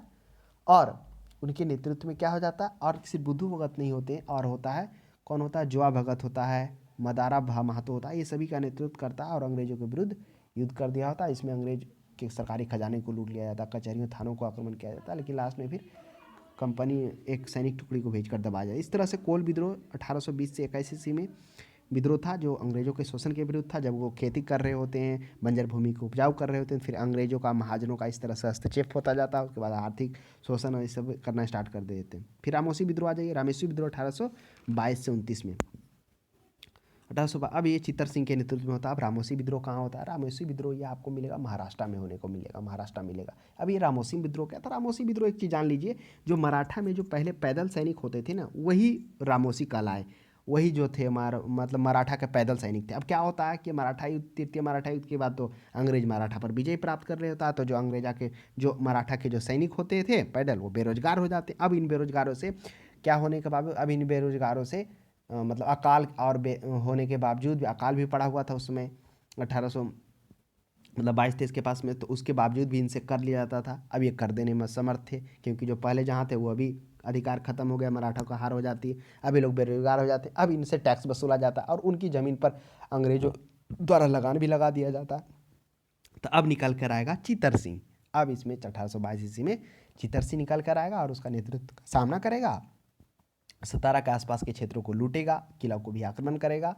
और फिर 1826 ईस्वी में फिर मतलब उसके बाद अंग्रेज इस विद्रोह को दबा देता है। उसके बाद फिर 1826 ईस्वी में उठता है, 22 में दबा देता है, फिर चित्तर सिंह जब नेतृत्व करता है दबा देता है, फिर 1826 ईस्वी में उमाजी के नेतृत्व में आता है। तो इस तरह से 1829 ईस्वी तक मोर्चा अंग्रेजों से मोर्चा लेता गया, परंतु वहाँ लास्ट में दमन हुआ था। तो इसलिए 1822 से 29 लिखा हुआ है। तो ध्यान दीजिएगा, हो सकता है चित्तर सिंह के ना देकर आपको मिलाने में उमाजी भी दे दे। चित्तर सिंह के बाद जो 1826 ईस्वी में दोबारा जो नेतृत्व करता है वो उमर सिंह करते हैं। तो इस तरह से हम लोगों ने जाना रामोसी विद्रोह, जाना कि ये कौन होते हैं, मराठा जो सैनिक होते हैं उसके पैदल सैनिक होते हैं मराठा को, वही जब बेरोजगार हो जाते हैं तो उनसे कर वसूला जाता है और अकाल के समय में भी उनसे लिया जाता है, उसी के विरोध में करते। अब भूमिज विद्रोह हो गया 1832 से 33 में गंगा नारायण के विरोध में। अब ये भूमिज विद्रोह कहाँ हुआ था, ये भूमिज विद्रोह के पीछे कुछ राजनीतिक कारण भी कहा जाता है, कारण था। साथ में यह विद्रोह आदिवासियों के उत्पीड़न से उपजा था। देखिए राजनीतिक कारण इसलिए था कि आप याद करिए, एक गंगा नारायण, ये गंगा नारायण जो है ना, ये गंगा नारायण के उसका भाई माधव सिंह था, और माधव सिंह जो अंग्रेज की तरफ से था वो दीवान के पद पर नियुक्त था।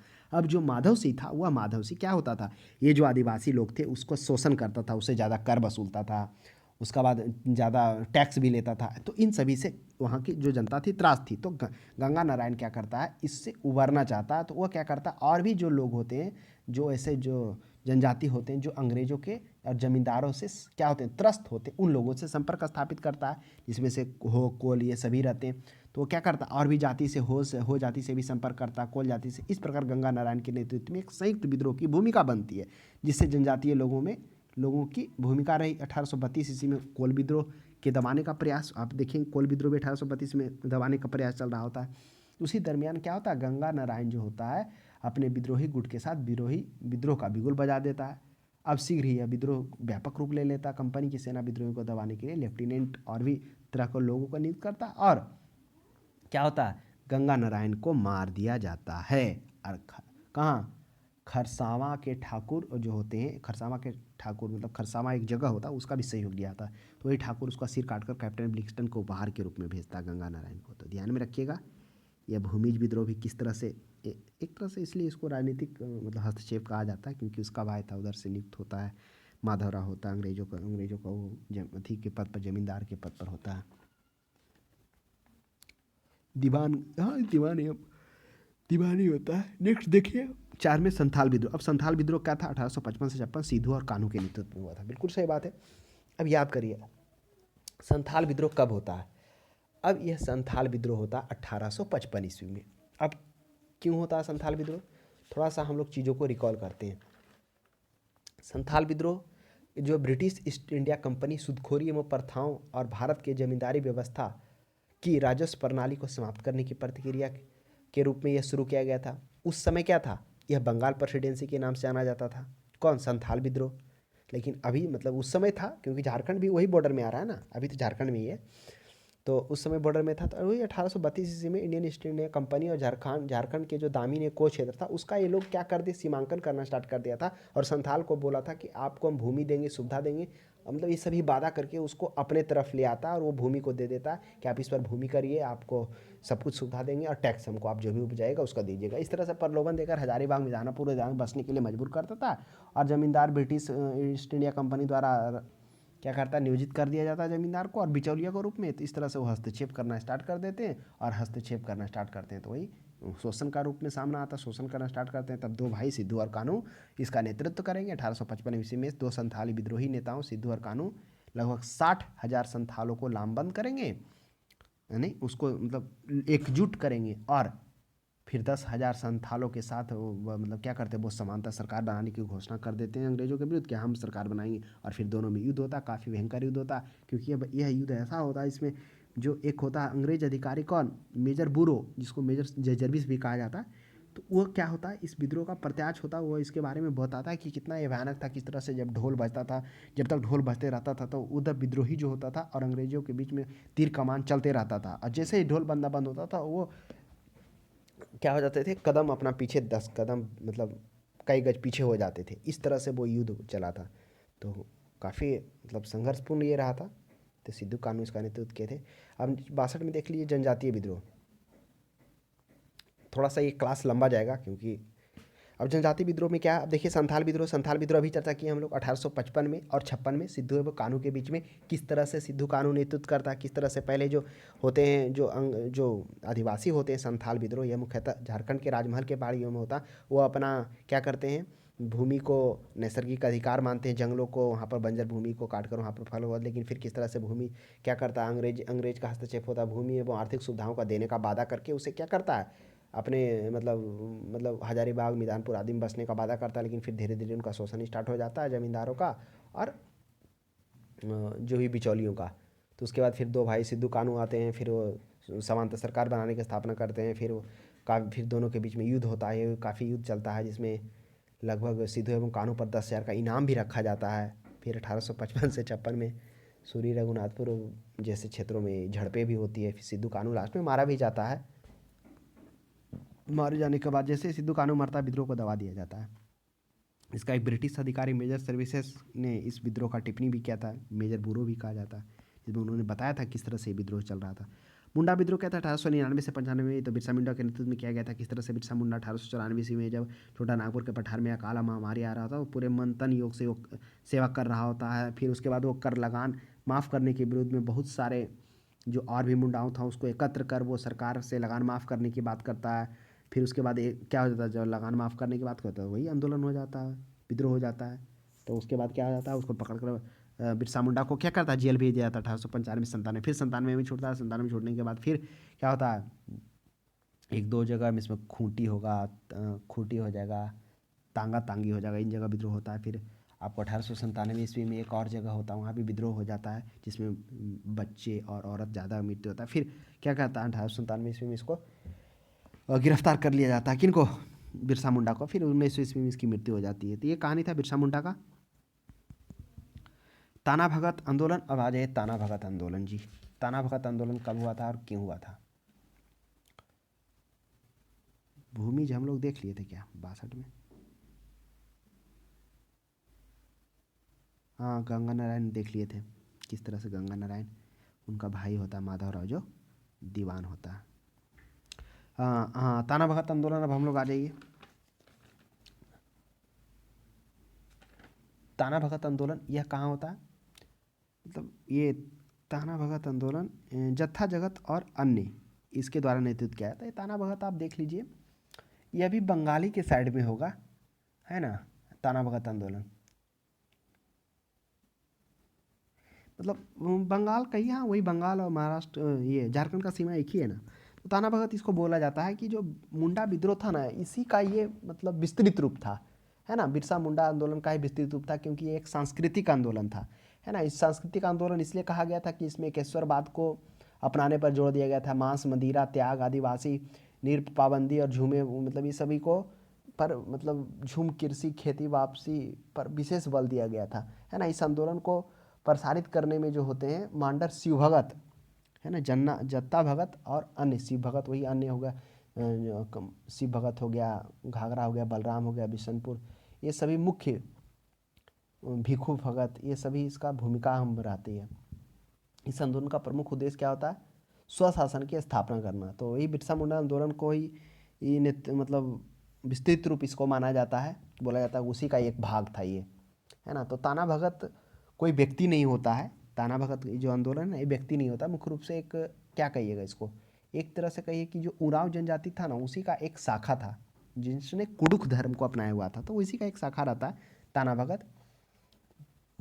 इसमें क्या होता है, इन लोगों की स्थिति काफ़ी दयनीय हो जाती है और अधिकांशतः जो होते हैं वो श्रम वाले होते हैं, यानी श्रम वो करते हैं। तो यही होता है जतरा भगत।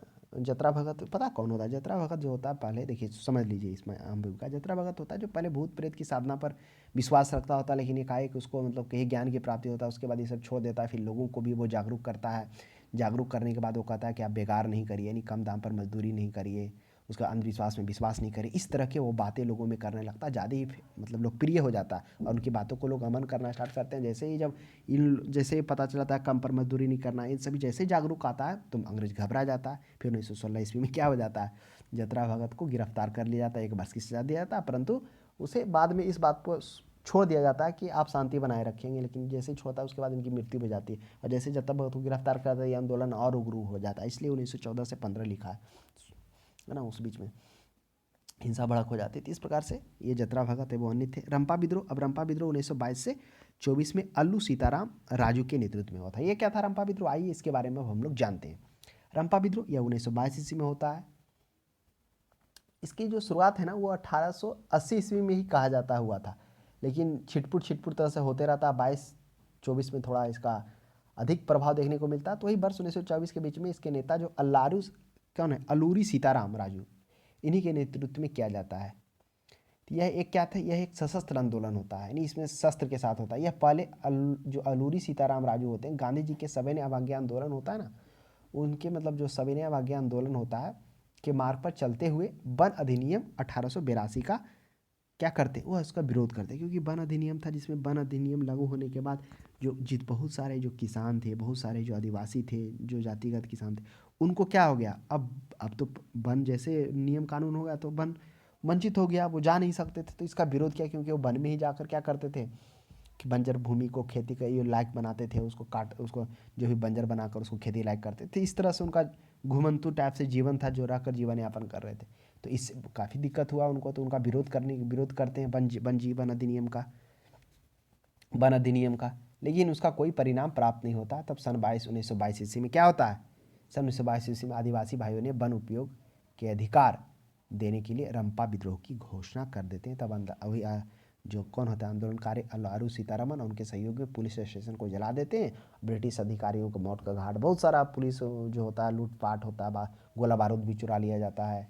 तो ये घटना होता है। तो ये रंपा विद्रोह ध्यान में रखिएगा। वन मुख्य रूप से जो होता है वन अधिनियम कानून को विरोध को लेकर हो जाता है। नेक्स्ट देखिएगा जनजातीय विद्रोह है। ऊपर हम लोगों ने क्या देखा था, जातिगत और जनजातीय विद्रोह, ये तो तीनों जनजातीय विद्रोह था, संथाल, मुंडा, ताना। अब हम लोग जनजातीय देखेंगे। अब अहोम विद्रोह। अब अहोम विद्रोह क्या था, ये अहोम विद्रोह मुख्यतः देखिए अहम में हुआ था। अहम में क्या हुआ था, अब जब याद करिए जब आंग्ल बर्मा युद्ध होता है, कब 1900 नहीं 1824 में, याद करिए जब आंग्ल बर्मा युद्ध होता है। अब आंग्ल बर्मा युद्ध क्यों होता है, ये सबसे महंगा युद्ध, सबसे बड़ा युद्ध बोला जाता है, क्योंकि इसमें से बहुत ज़्यादा ब्रिटिश का पैसा खर्च होता है। क्यों होता है, उसको डर लगता है कि जो बर्मा है वह अपना साम्राज्य विस्तार कर रहा था, क्योंकि बांग्लादेश तो पहले भारत में ही सम्मिलित था ना, तो वो अपने सीमावर्ती क्षेत्रों को उसका लग रहा था दबदबा बढ़ रहा था। तो उसी को लेकर वो क्या होता, आसाम के एक क्षेत्र है, आसाम के क्षेत्र होते हुए अपने सिपाहियों को भेजता है, और वह जब उसके क्षेत्र में जो घुसता है असम के क्षेत्र में, वही अहम वहीं के जातीय लोग रहते हैं असम में। तो क्या बोलता है कि जैसे ही लड़ाई खत्म होगा हम वापस चले जाएंगे, लेकिन फिर अंग्रेज वापस जाने से मना कर देता है। तो वही वो है जो अहोम लोग होते हैं, अहोम क्या करता है इसके विरुद्ध में विद्रोह कर देता है। जो उनके सरदार होते हैं अहोम सरदार कुंवर गोमधर होते हैं, अच्छा ये गोमधर कुंवर है ना, पहले गोमधर कुंवर होते हैं, उनको राजा घोषित कर 1828 ईस्वी में क्या करता है अहोम विद्रोह का बिगुल फंसा देता है और रंगपुर पर चढ़ाई कर देता है, जो कि अंग्रेजों द्वारा क्या होता है विफल कर दिया जाता है। फिर क्या होता है, फिर 1830 ईस्वी में फिर क्या होता है रूपचंद्र कुमार को क्या राजा बनाकर किया जाता है। तो यही अहोम विद्रोह है, समझ गए अहोम विद्रोह कम किया गया था। वो आंग्ल बर्मा युद्ध होता है ना, उसी के तहत जब वो युद्ध करने के लिए जाता था अंग्रेज इसी जगह से होकर जाता है, और फिर जाने के समय में तो बहुत वादा करता है कि रिटर्न हो जाएंगे, लेकिन फिर वो नहीं होता। खासी विद्रोह क्या है, खासी विद्रोह देखिए तिरुत सिंह के नेतृत्व में क्या गया था। ये खासी विद्रोह गारो खासी जयंतिया जो उधर है पूर्वी क्षेत्रों में, उत्तर पूर्वी क्षेत्रों में, वहीं खासी विद्रोह 1830 से 33 के बीच में होता है, या उत्तर पूर्वी पहाड़ों पर होता है। मतलब देखिए मुख्य रूप से जो विद्रोह होता है ना, जब अंग्रेज खासी जनजाति जो होता है और पहाड़ों के से सिलहट के बीच में जब रास्ता बना रहा होता है ना सड़क मार्ग, तो उसी को लेकर स्थानीय लोग हस्तक्षेप कर देते हैं, क्योंकि स्वतंत्रता पर हस्तक्षेप, उनको लगता है कि हमारी स्वतंत्रता पर लोग हस्तक्षेप कर रहे हैं, तो उसी के विरोध में ये कर दिया जाता है तिरुसी के नेतृत्व में। कच्छा नागा विद्रोह, इसका जवाब आप हमें देंगे कि कच्छा नागा विद्रोह कब हुआ था और क्यों हुआ था, है ना, ऐसे आप याद करिए उत्तर पूर्वी क्षेत्र में था। उसके बाद क्या है, जेलियांग सांग आंदोलन 1932 ईस्वी में, जेनांद रानी गॉर्डिनेली, काफ़ी अच्छा प्रश्न है। देखिए इसको चर्चा हम लोग इसलिए करेंगे कि जेलियांग सांग आंदोलन, अब नाम से ही लग रहा होगा कि शायद या तो दक्षिण होगा या तो उत्तर पूर्वी होगा। तो जेलियांग सांग ये जो आंदोलन हुआ था वह किनके नेतृत्व में हुआ था, वह रानी गॉर्डिनेली के नेतृत्व में, जोधानांग। अब देखिए समझिए गॉर्डिनेली कौन थे, गॉर्डिनेली थे जिनको नागालैंड की रानी लक्ष्मीबाई जाती, जैसे झांसी की रानी लक्ष्मीबाई था ना, उसी तरह से जो नागालैंड की रानी लक्ष्मीबाई, इसी गॉर्डिनेली को कहा जाता है, क्योंकि आपको मालूम होगा पद्म भूषण भी इनको दिया गया था भारत की स्वतंत्रता के बाद। तो आइए अब हम लोग जानते हैं कि जेलियांगसांग आंदोलन कौन था, गॉर्डिनेली कौन था। प्रश्न हमको लगता है इंपॉर्टेंट है, पूछा जा सकता है। रानी गॉर्डिनेली का जन्म होता है वह मणिपुर में होता है। वह मतलब बचपन से ही स्वतंत्र और स्वाभिमानी होती है। 13 वर्ष की आयु में वो जादू नाग के संपर्क में आई। जादू नाग क्या थे, वह एक मतलब आंदोलनकारी के नेता थे, वो आंदोलन कर रहे होते हैं। जो जादू नाग होते हैं मणिपुर के अंग्रेजों को बाहर निकालने का प्रयत्न कर रहे होते हैं। ये जोधना उन्हीं के संपर्क में 13 वर्ष की अवस्था में आ जाती है। फिर क्या हो जाता है, अपने आंदोलन का जब क्रियात्मक रूप दे रहे होते हैं तो इनको गिरफ्तार कर लिया जाता है जोधना का, और 1931 ईस्वी में इनको फांसी दे दिया जाता है। अब क्या हो जाता है, जो उनका नेतृत्व अंग्रेजों को बाहर निकालने के लिए कर, अब नेतृत्व ये गॉर्डिनेली ले लेती है ना। अब वो क्या करती है, इसको सही रूप देने का काम करती है, यानी कि जब उस समय क्या होता है, जो असंतोष फैल गया था लोगों में, तो उस असंतोष को सही दिशा देने में यह काम करती है। 16 वर्ष की बालिका 4000 शस्त्र नागा सिपाहियों के साथ क्या करती है, गॉर्डिनेली ने अंग्रेजों सेना का सामना करती है। वह छापामार युद्ध और शस्त्र संचालन में अत्यंत निपुण थी। अंग्रेज इन्हें बड़ी खूंखार नेता के रूप में मानते थे, और दूसरी ओर जनता का हर वर्ग अपना उद्धारक इसको समझता था। तो इस आंदोलन को दबाने में वहाँ के कई गांव क्या हो गए, जलाकर राख, मतलब जो दबाने के लिए आंदोलन को बहुत सारा गांव को जलाकर राख कर दिया गया। असम राइफल जो होता है, उसके बाद सरकारी चौकी पर हमला भी किया गया। स्थान बदलते रहे, अंग्रेजों की सेना छापमार प्रवाह आदि के विरुद्ध मतलब उसके कार्रवाई करते रही। फिर नाथेलू इतना बड़ा मतलब एक कितना बड़ा किला बनाना चाहती थी ताकि उसका जो 4000 सैनिक नागा है वो रह सके। इस क्रम में वो काम कर ही रही होती कि 17 अप्रैल 1932 ईस्वी को अंग्रेजों के द्वारा अचानक आक्रमण कर कर गोदानेल्ली को गिरफ्तार कर लिया जाता है। गिरफ्तार करने के बाद उस पर मुकदमा चलाकर 14 वर्ष की सजा दी जाती है। उसी वर्ष के बीच में आप देखेंगे फिर 1937 ईस्वी में जवाहरलाल नेहरू इस गोदानेल्ली से मिलने जाएंगे और उनको आश्वासन देंगे रिहाई के। और वहीं पर जब मिलने जाते हैं तो उनको क्या कहा जाता है, यानी कि रानी का पद देते हैं, मतलब रानी कह करके बुलाते हैं। क्यों, किन को? जवाहरलाल नेहरू। एक भी प्रश्न देखने को मिलता है कि निम्नलिखित में से किसे जवाहरलाल नेहरू या किन नेता ने गोदानेल्ली को रानी मतलब पद दिया था, तो उस तरह संबोधन करते हैं जवाहरलाल नेहरू जब उनसे जेल में मिलने जाते हैं। तो हालांकि जब जाते हैं जेल में, भारत स्वतंत्र होता है, स्वतंत्र होते ही गोदानेल्ली को छोड़ दिया जाता है ना, आज़ाद कर दिया जाता है, हाँ, जेल से बाहर निकल जाता है। फिर 1982 में इनको पद्म भूषण भी दिया जाता है। ये कहानी था। जेलियांगसांग आंदोलन मणिपुर के नेतृत्व करने वाली गोदानेल्ली को किसने नगांव की रानी का उपाधि दी थी? जवाहरलाल नेहरू। कब? जब 1932 ईस्वी में अंग्रेज द्वारा गिरफ्तार कर जेल भेज दिया जाता, 14 वर्ष का कारावास होता है। तो 1937 ईस्वी में जवाहरलाल नेहरू उनसे मिलने जाते हैं और वही मिलने जाने के कारण में वहाँ पर वो बोलते हैं, उनकी रिहाई का भी वो आश्वासन देते हैं। हालांकि रिहाई तो नहीं मिल पाता, भारत के आज़ाद के बाद स्वयं छोड़ दिया जाता है। 65 में देखिए बंकिम चंद्र चटर्जी ने अपने उपन्यास आनंद मठ में किस विद्रोह को कथा का आधारभूत बनाया? काफ़ी अच्छा प्रश्न है भाई। ये बंकिम चंद्र चटर्जी के बारे में हम लोग जानते हैं। पहले थोड़ा सा जान लेते हैं बंकिम चंद्र चटर्जी कौन थे, क्या थे। बंकिम चंद्र चटर्जी उत्तरी 24 परगना जो है बंगाल का, वहाँ के रहने वाले व्यक्ति थे, बंगाली परिवार के थे। उनका शिक्षा हुगली में ही हुआ था। 1857 में वो बीए करते हैं। उसके बाद बोला जाता है कि वो डिप्टी मजिस्ट्रेट के पद पर भी चले जाते हैं काम करते हुए। 1892 ईस्वी में वो क्या होते हैं, सेवानिवृत्त होते हैं। तो इस तरह से एक शॉर्ट जर्नी था किस तरह से बंकिम चंद्र चट्टोपाध्याय क्या करते हैं, अपना पढ़ाई करने के बाद वो ब्रिटिश क्षेत्र में नौकरी कर रहे होते हैं। उसके बाद फिर उनके द्वारा कुछ उपन्यासकार लिखा जाता है, उसकी चर्चा अब हम लोग करेंगे। ये तो था बंकिम चंद्र। अब क्या होता है, बंकिम चंद्र चटर्जी जो है, यह आपको पता होगा, यह बंगाल के उपन्यासकार, लेखक और पत्रकार के रूप में जाने जाते थे। इनकी पहली जो प्रकाशित पुस्तक उपन्यास थी, यहाँ तो आनंद मठ के बारे में पूछ रहा है ना, तो हम लोग सभी जान जाते हैं क्योंकि प्रश्न उससे भी पूछा जाता है। पहला पुस्तक जो पत्रिका जो मतलब उपन्यास ये जो होता है, इनका जो पहला उपन्यास, पत्रिका नहीं कहिए उपन्यास कहिए, क्योंकि पत्रिका उपन्यास में काफ़ी डिफरेंस है। तो इनका जो पहला प्रकाशित उपन्यास होता है वह होता है दुर्गेश नंदिनी। वह दुर्गेश नंदिनी 1865 ईस्वी में होता है। और दूसरा होता है 1865 के बाद 66 में, 1866 में होता है कपाल कुंडलम। और तीसरा 1865, 66 और 1882 ईस्वी में आनंद मठ होता है।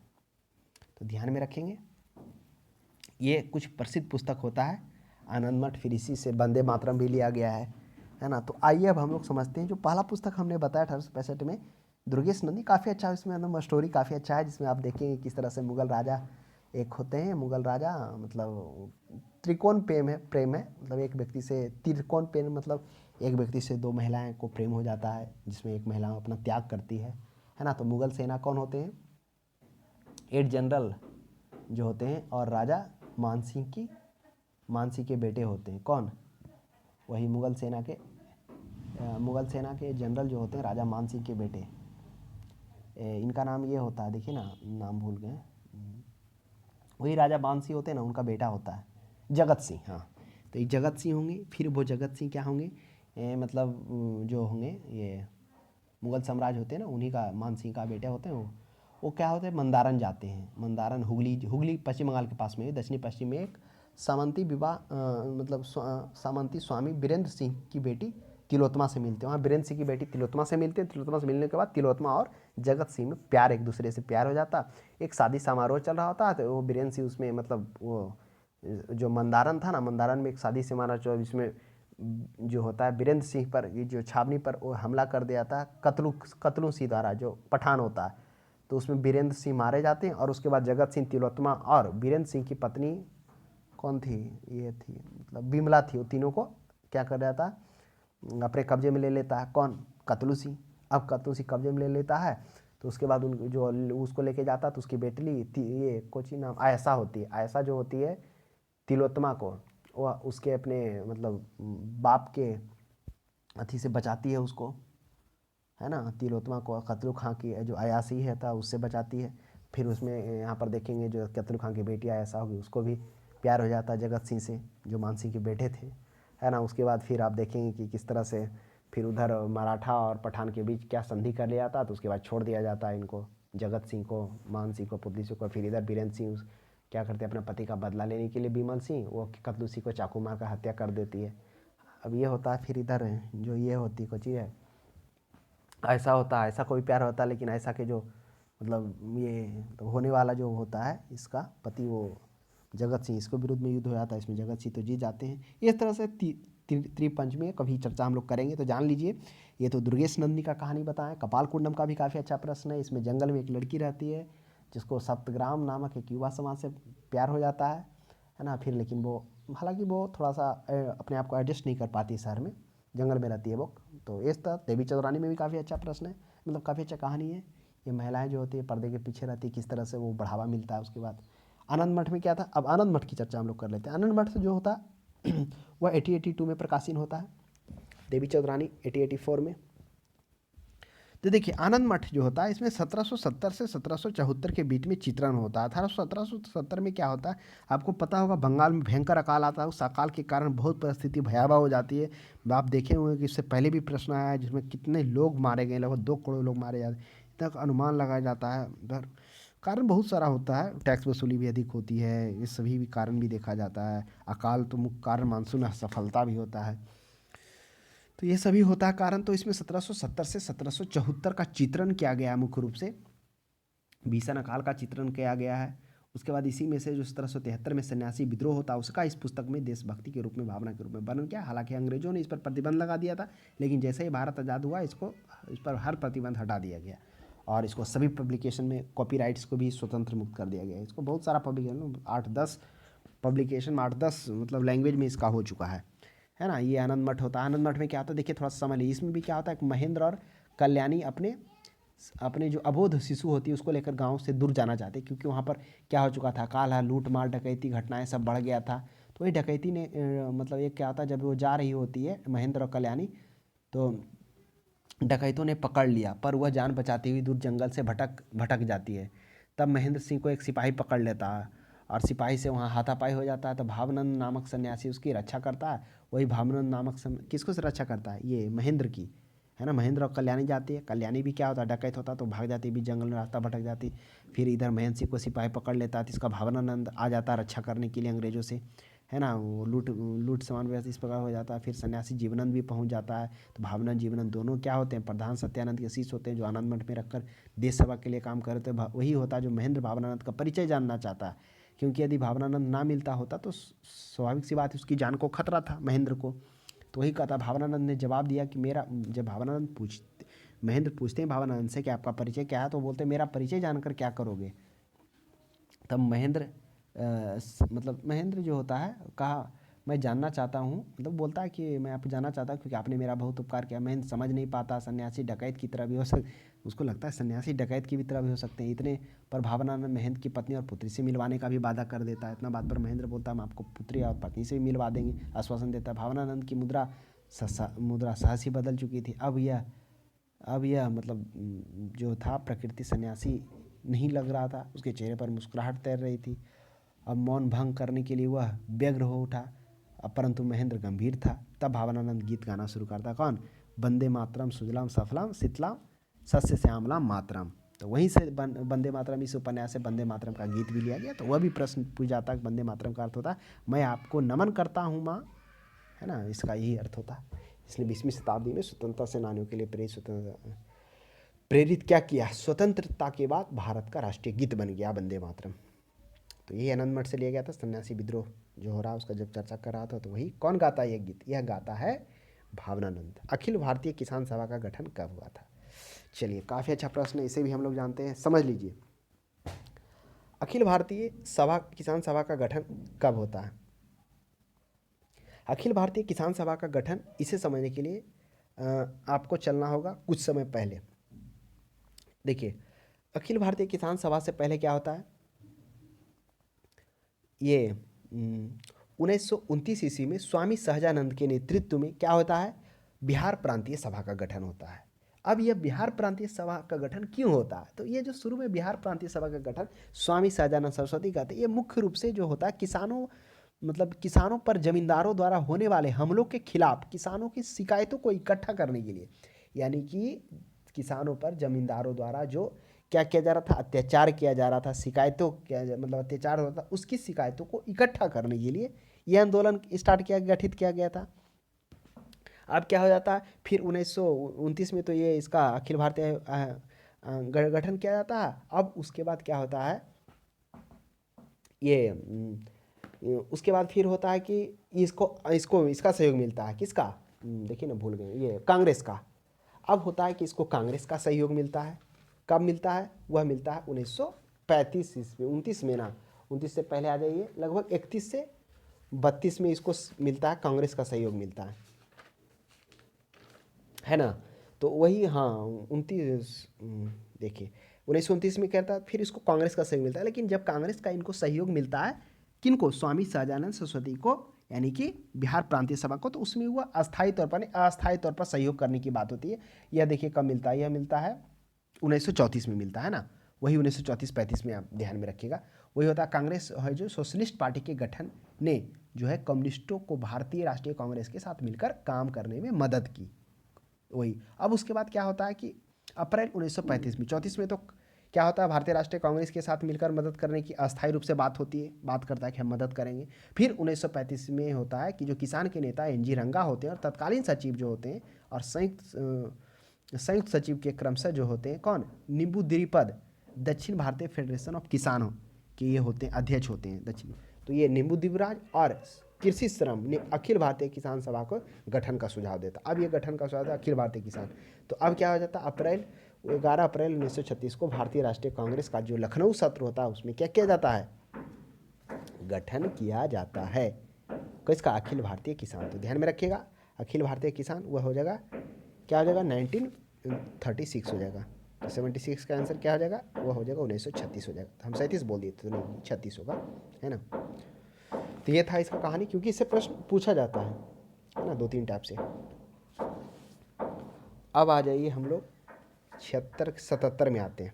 77 में क्या है, कौन आंदोलन कृषि जन आंदोलन से असंतोष से आरंभ हुआ और असहयोग खिलाफत आंदोलन के आकस्मिक स्थगन के प्रतिक्रिया स्वरूप सांप्रदायिक राजनीतिक रूप धारण किया, कौन सा धारण किया था। अच्छा, ये प्रश्न आपको थोड़ा सा हमको कुछ छूटा है ना, हम लोग कहाँ तक थे, बंकिम चंद्र चटर्जी तक थे, नहीं इधर छूटा है कुछ प्रश्न। हाँ चलिए 26 भी देख लेते हैं हम लोग एक बार। अब आ जाइए फकीर विद्रोह, यहाँ कृषक और किसान आंदोलन। हम लोगों ने क्या देखा, हम लोगों ने देखा जनजातीय विद्रोह देखा, उसके बाद जनजातीय विद्रोह को भी देखा। अब हम लोग जानते हैं कृषक किसान विद्रोह और विद्रोह के नेता, ये फकीर विद्रोह। अब देखिए फकीर विद्रोह कब हुआ था, अब इसे हम लोग समझते हैं। अब देखिए जो फकीर विद्रोह होता है, यह होता है 1776 से 77 ईस्वी में होता है। अब फकीर विद्रोह में क्या होता है, फकीर विद्रोह में हम लोग देखेंगे कि जो इसके नेता होते हैं कौन, मजनू शाह, है ना। इसके जो नेता होते हैं मजनू शाह और चिराग अली शाह, ये मुख्यतः जो होता है बंगाल के एक घुमंतु मुसलमान होते हैं, उन्हीं के एक समूह के द्वारा ये फकीर के रूप में किया जाता है। फकीर मतलब होता है जो मांगने वाले होते हैं, उसका एक था। 77 में अंग्रेजी शासन का उपेक्षा कर रहे थे, क्योंकि स्थानीय जमींदार तथा किसानों से वो धन वसूलना शुरू कर दिया था, कौन, जमींदार। तो ये होता है मजनू शाह की मृत्यु के बाद इस आंदोलन का बागडोर चिराग अली को चला जाता है, वही जब ये मरते हैं तो चिराग अली चला जाता है, तो ध्यान में रखेंगे। अब इस आंदोलन का जो है राजपूत, पठान और भूतपूर्व सैनिक ने भी सहयोग प्रदान किया था। तो फकीर विद्रोह यह मुसलमानों का एक घुमंतु, मतलब कई घुमंतु मुसलमान होते थे।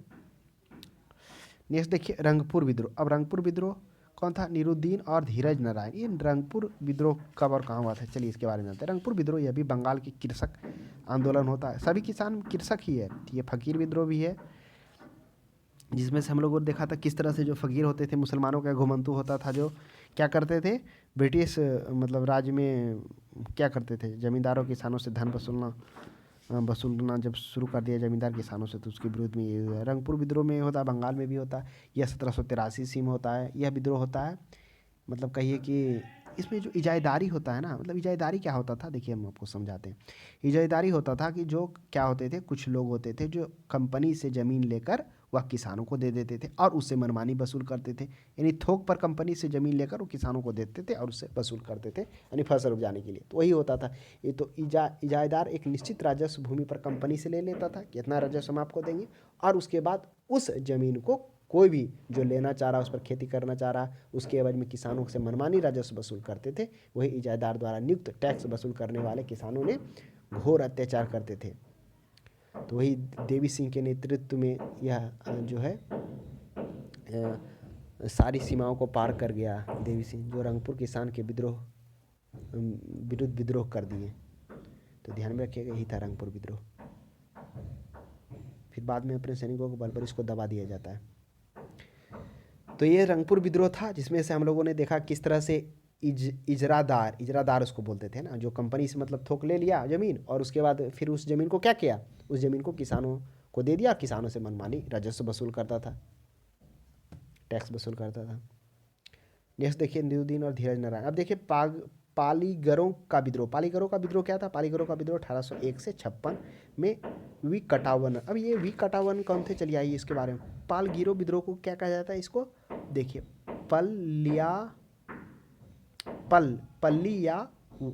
पलियाकर विद्रोह भी कहा जाता था। तो हो सकता है पलीगरों की जगह पलियाकर विद्रोह भी दे दिया। तो पलियाकर विद्रोह या पलीगर विद्रोह एक ही है, जो तमिलनाडु के पूर्व में होता है। इसमें क्या होता है मुख्यतः, इसमें जो होता है, जो ये होते हैं ना कटाबोमन, और 1799 इसमें कटाबन और अंग्रेज के बीच एक संक्षिप्त बैठक होता है, यानी कर को लेकर होता है बैठक, कर को लेकर। तो इसमें क्या हो जाता है, खूनी मुठभेड़ हो जाता है, और इस मुठभेड़ में सेना के जो अधिकारी कमांडर मारा चल जाता है। जैसे मारा चल जाता है तो ये आक्रोश हो जाता है, कौन, ये अंग्रेज। अब ये क्या होता है कि कटाबोमन का सर पर इनाम रख देता है, मतलब खुला इनाम रख देता है। पंचकुटी जिले में कई लड़ाइयाँ होती है। तिरुचिरापल्ली के राहत सेना और कुटामैन पराजित हो जाती है। एक बार लड़ाई होता है कहाँ, पंचकुर्ची किले में, फिर भी वहाँ पर कटाबोमन पराजित होता है, लेकिन किसी तरह से कटाबोमन वहाँ से बचकर निकल जाता है, समझ गए। उसके बाद क्या होता है, बचकर कहाँ निकल जाता है, वो एक क्षेत्र होता है पटुकोई, यानी पदुकोटाई करके क्षेत्र होता है, उसी के जंगल में घुस जाता है। तो पटुकोटाई के राजा से क्या करता है, ये अंग्रेज उसके साथ बैठक कर लेता है, पटुकोटाई के राजा के साथ। फिर बाद में कटाबोमन को पकड़कर उसको क्या कहता है, वहीं फांसी दे दिया जाता है, फांसी दे दिया जाता है। उसके बाद उन्हें सहयोगियों को भी फांसी दे दिया जाता है। तो ये था पालगिरों का विद्रोह होता है।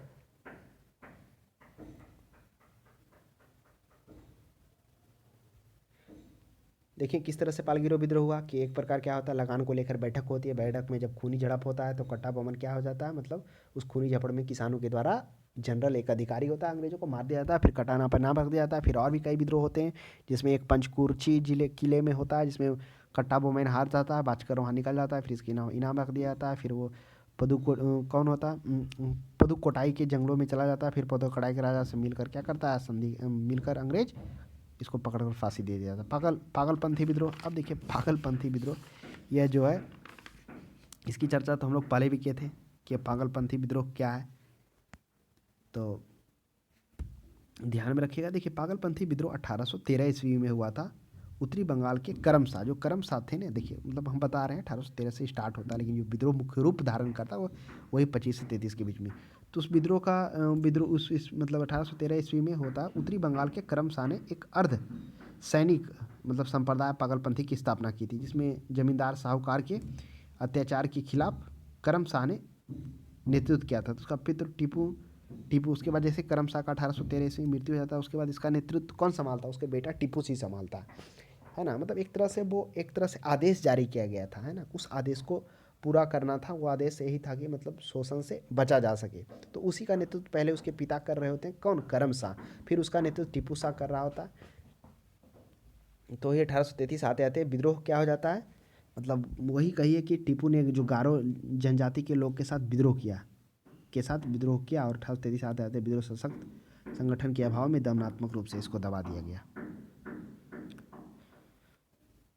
नेक्स्ट देखिए 1767 में सुमेलित कीजिए।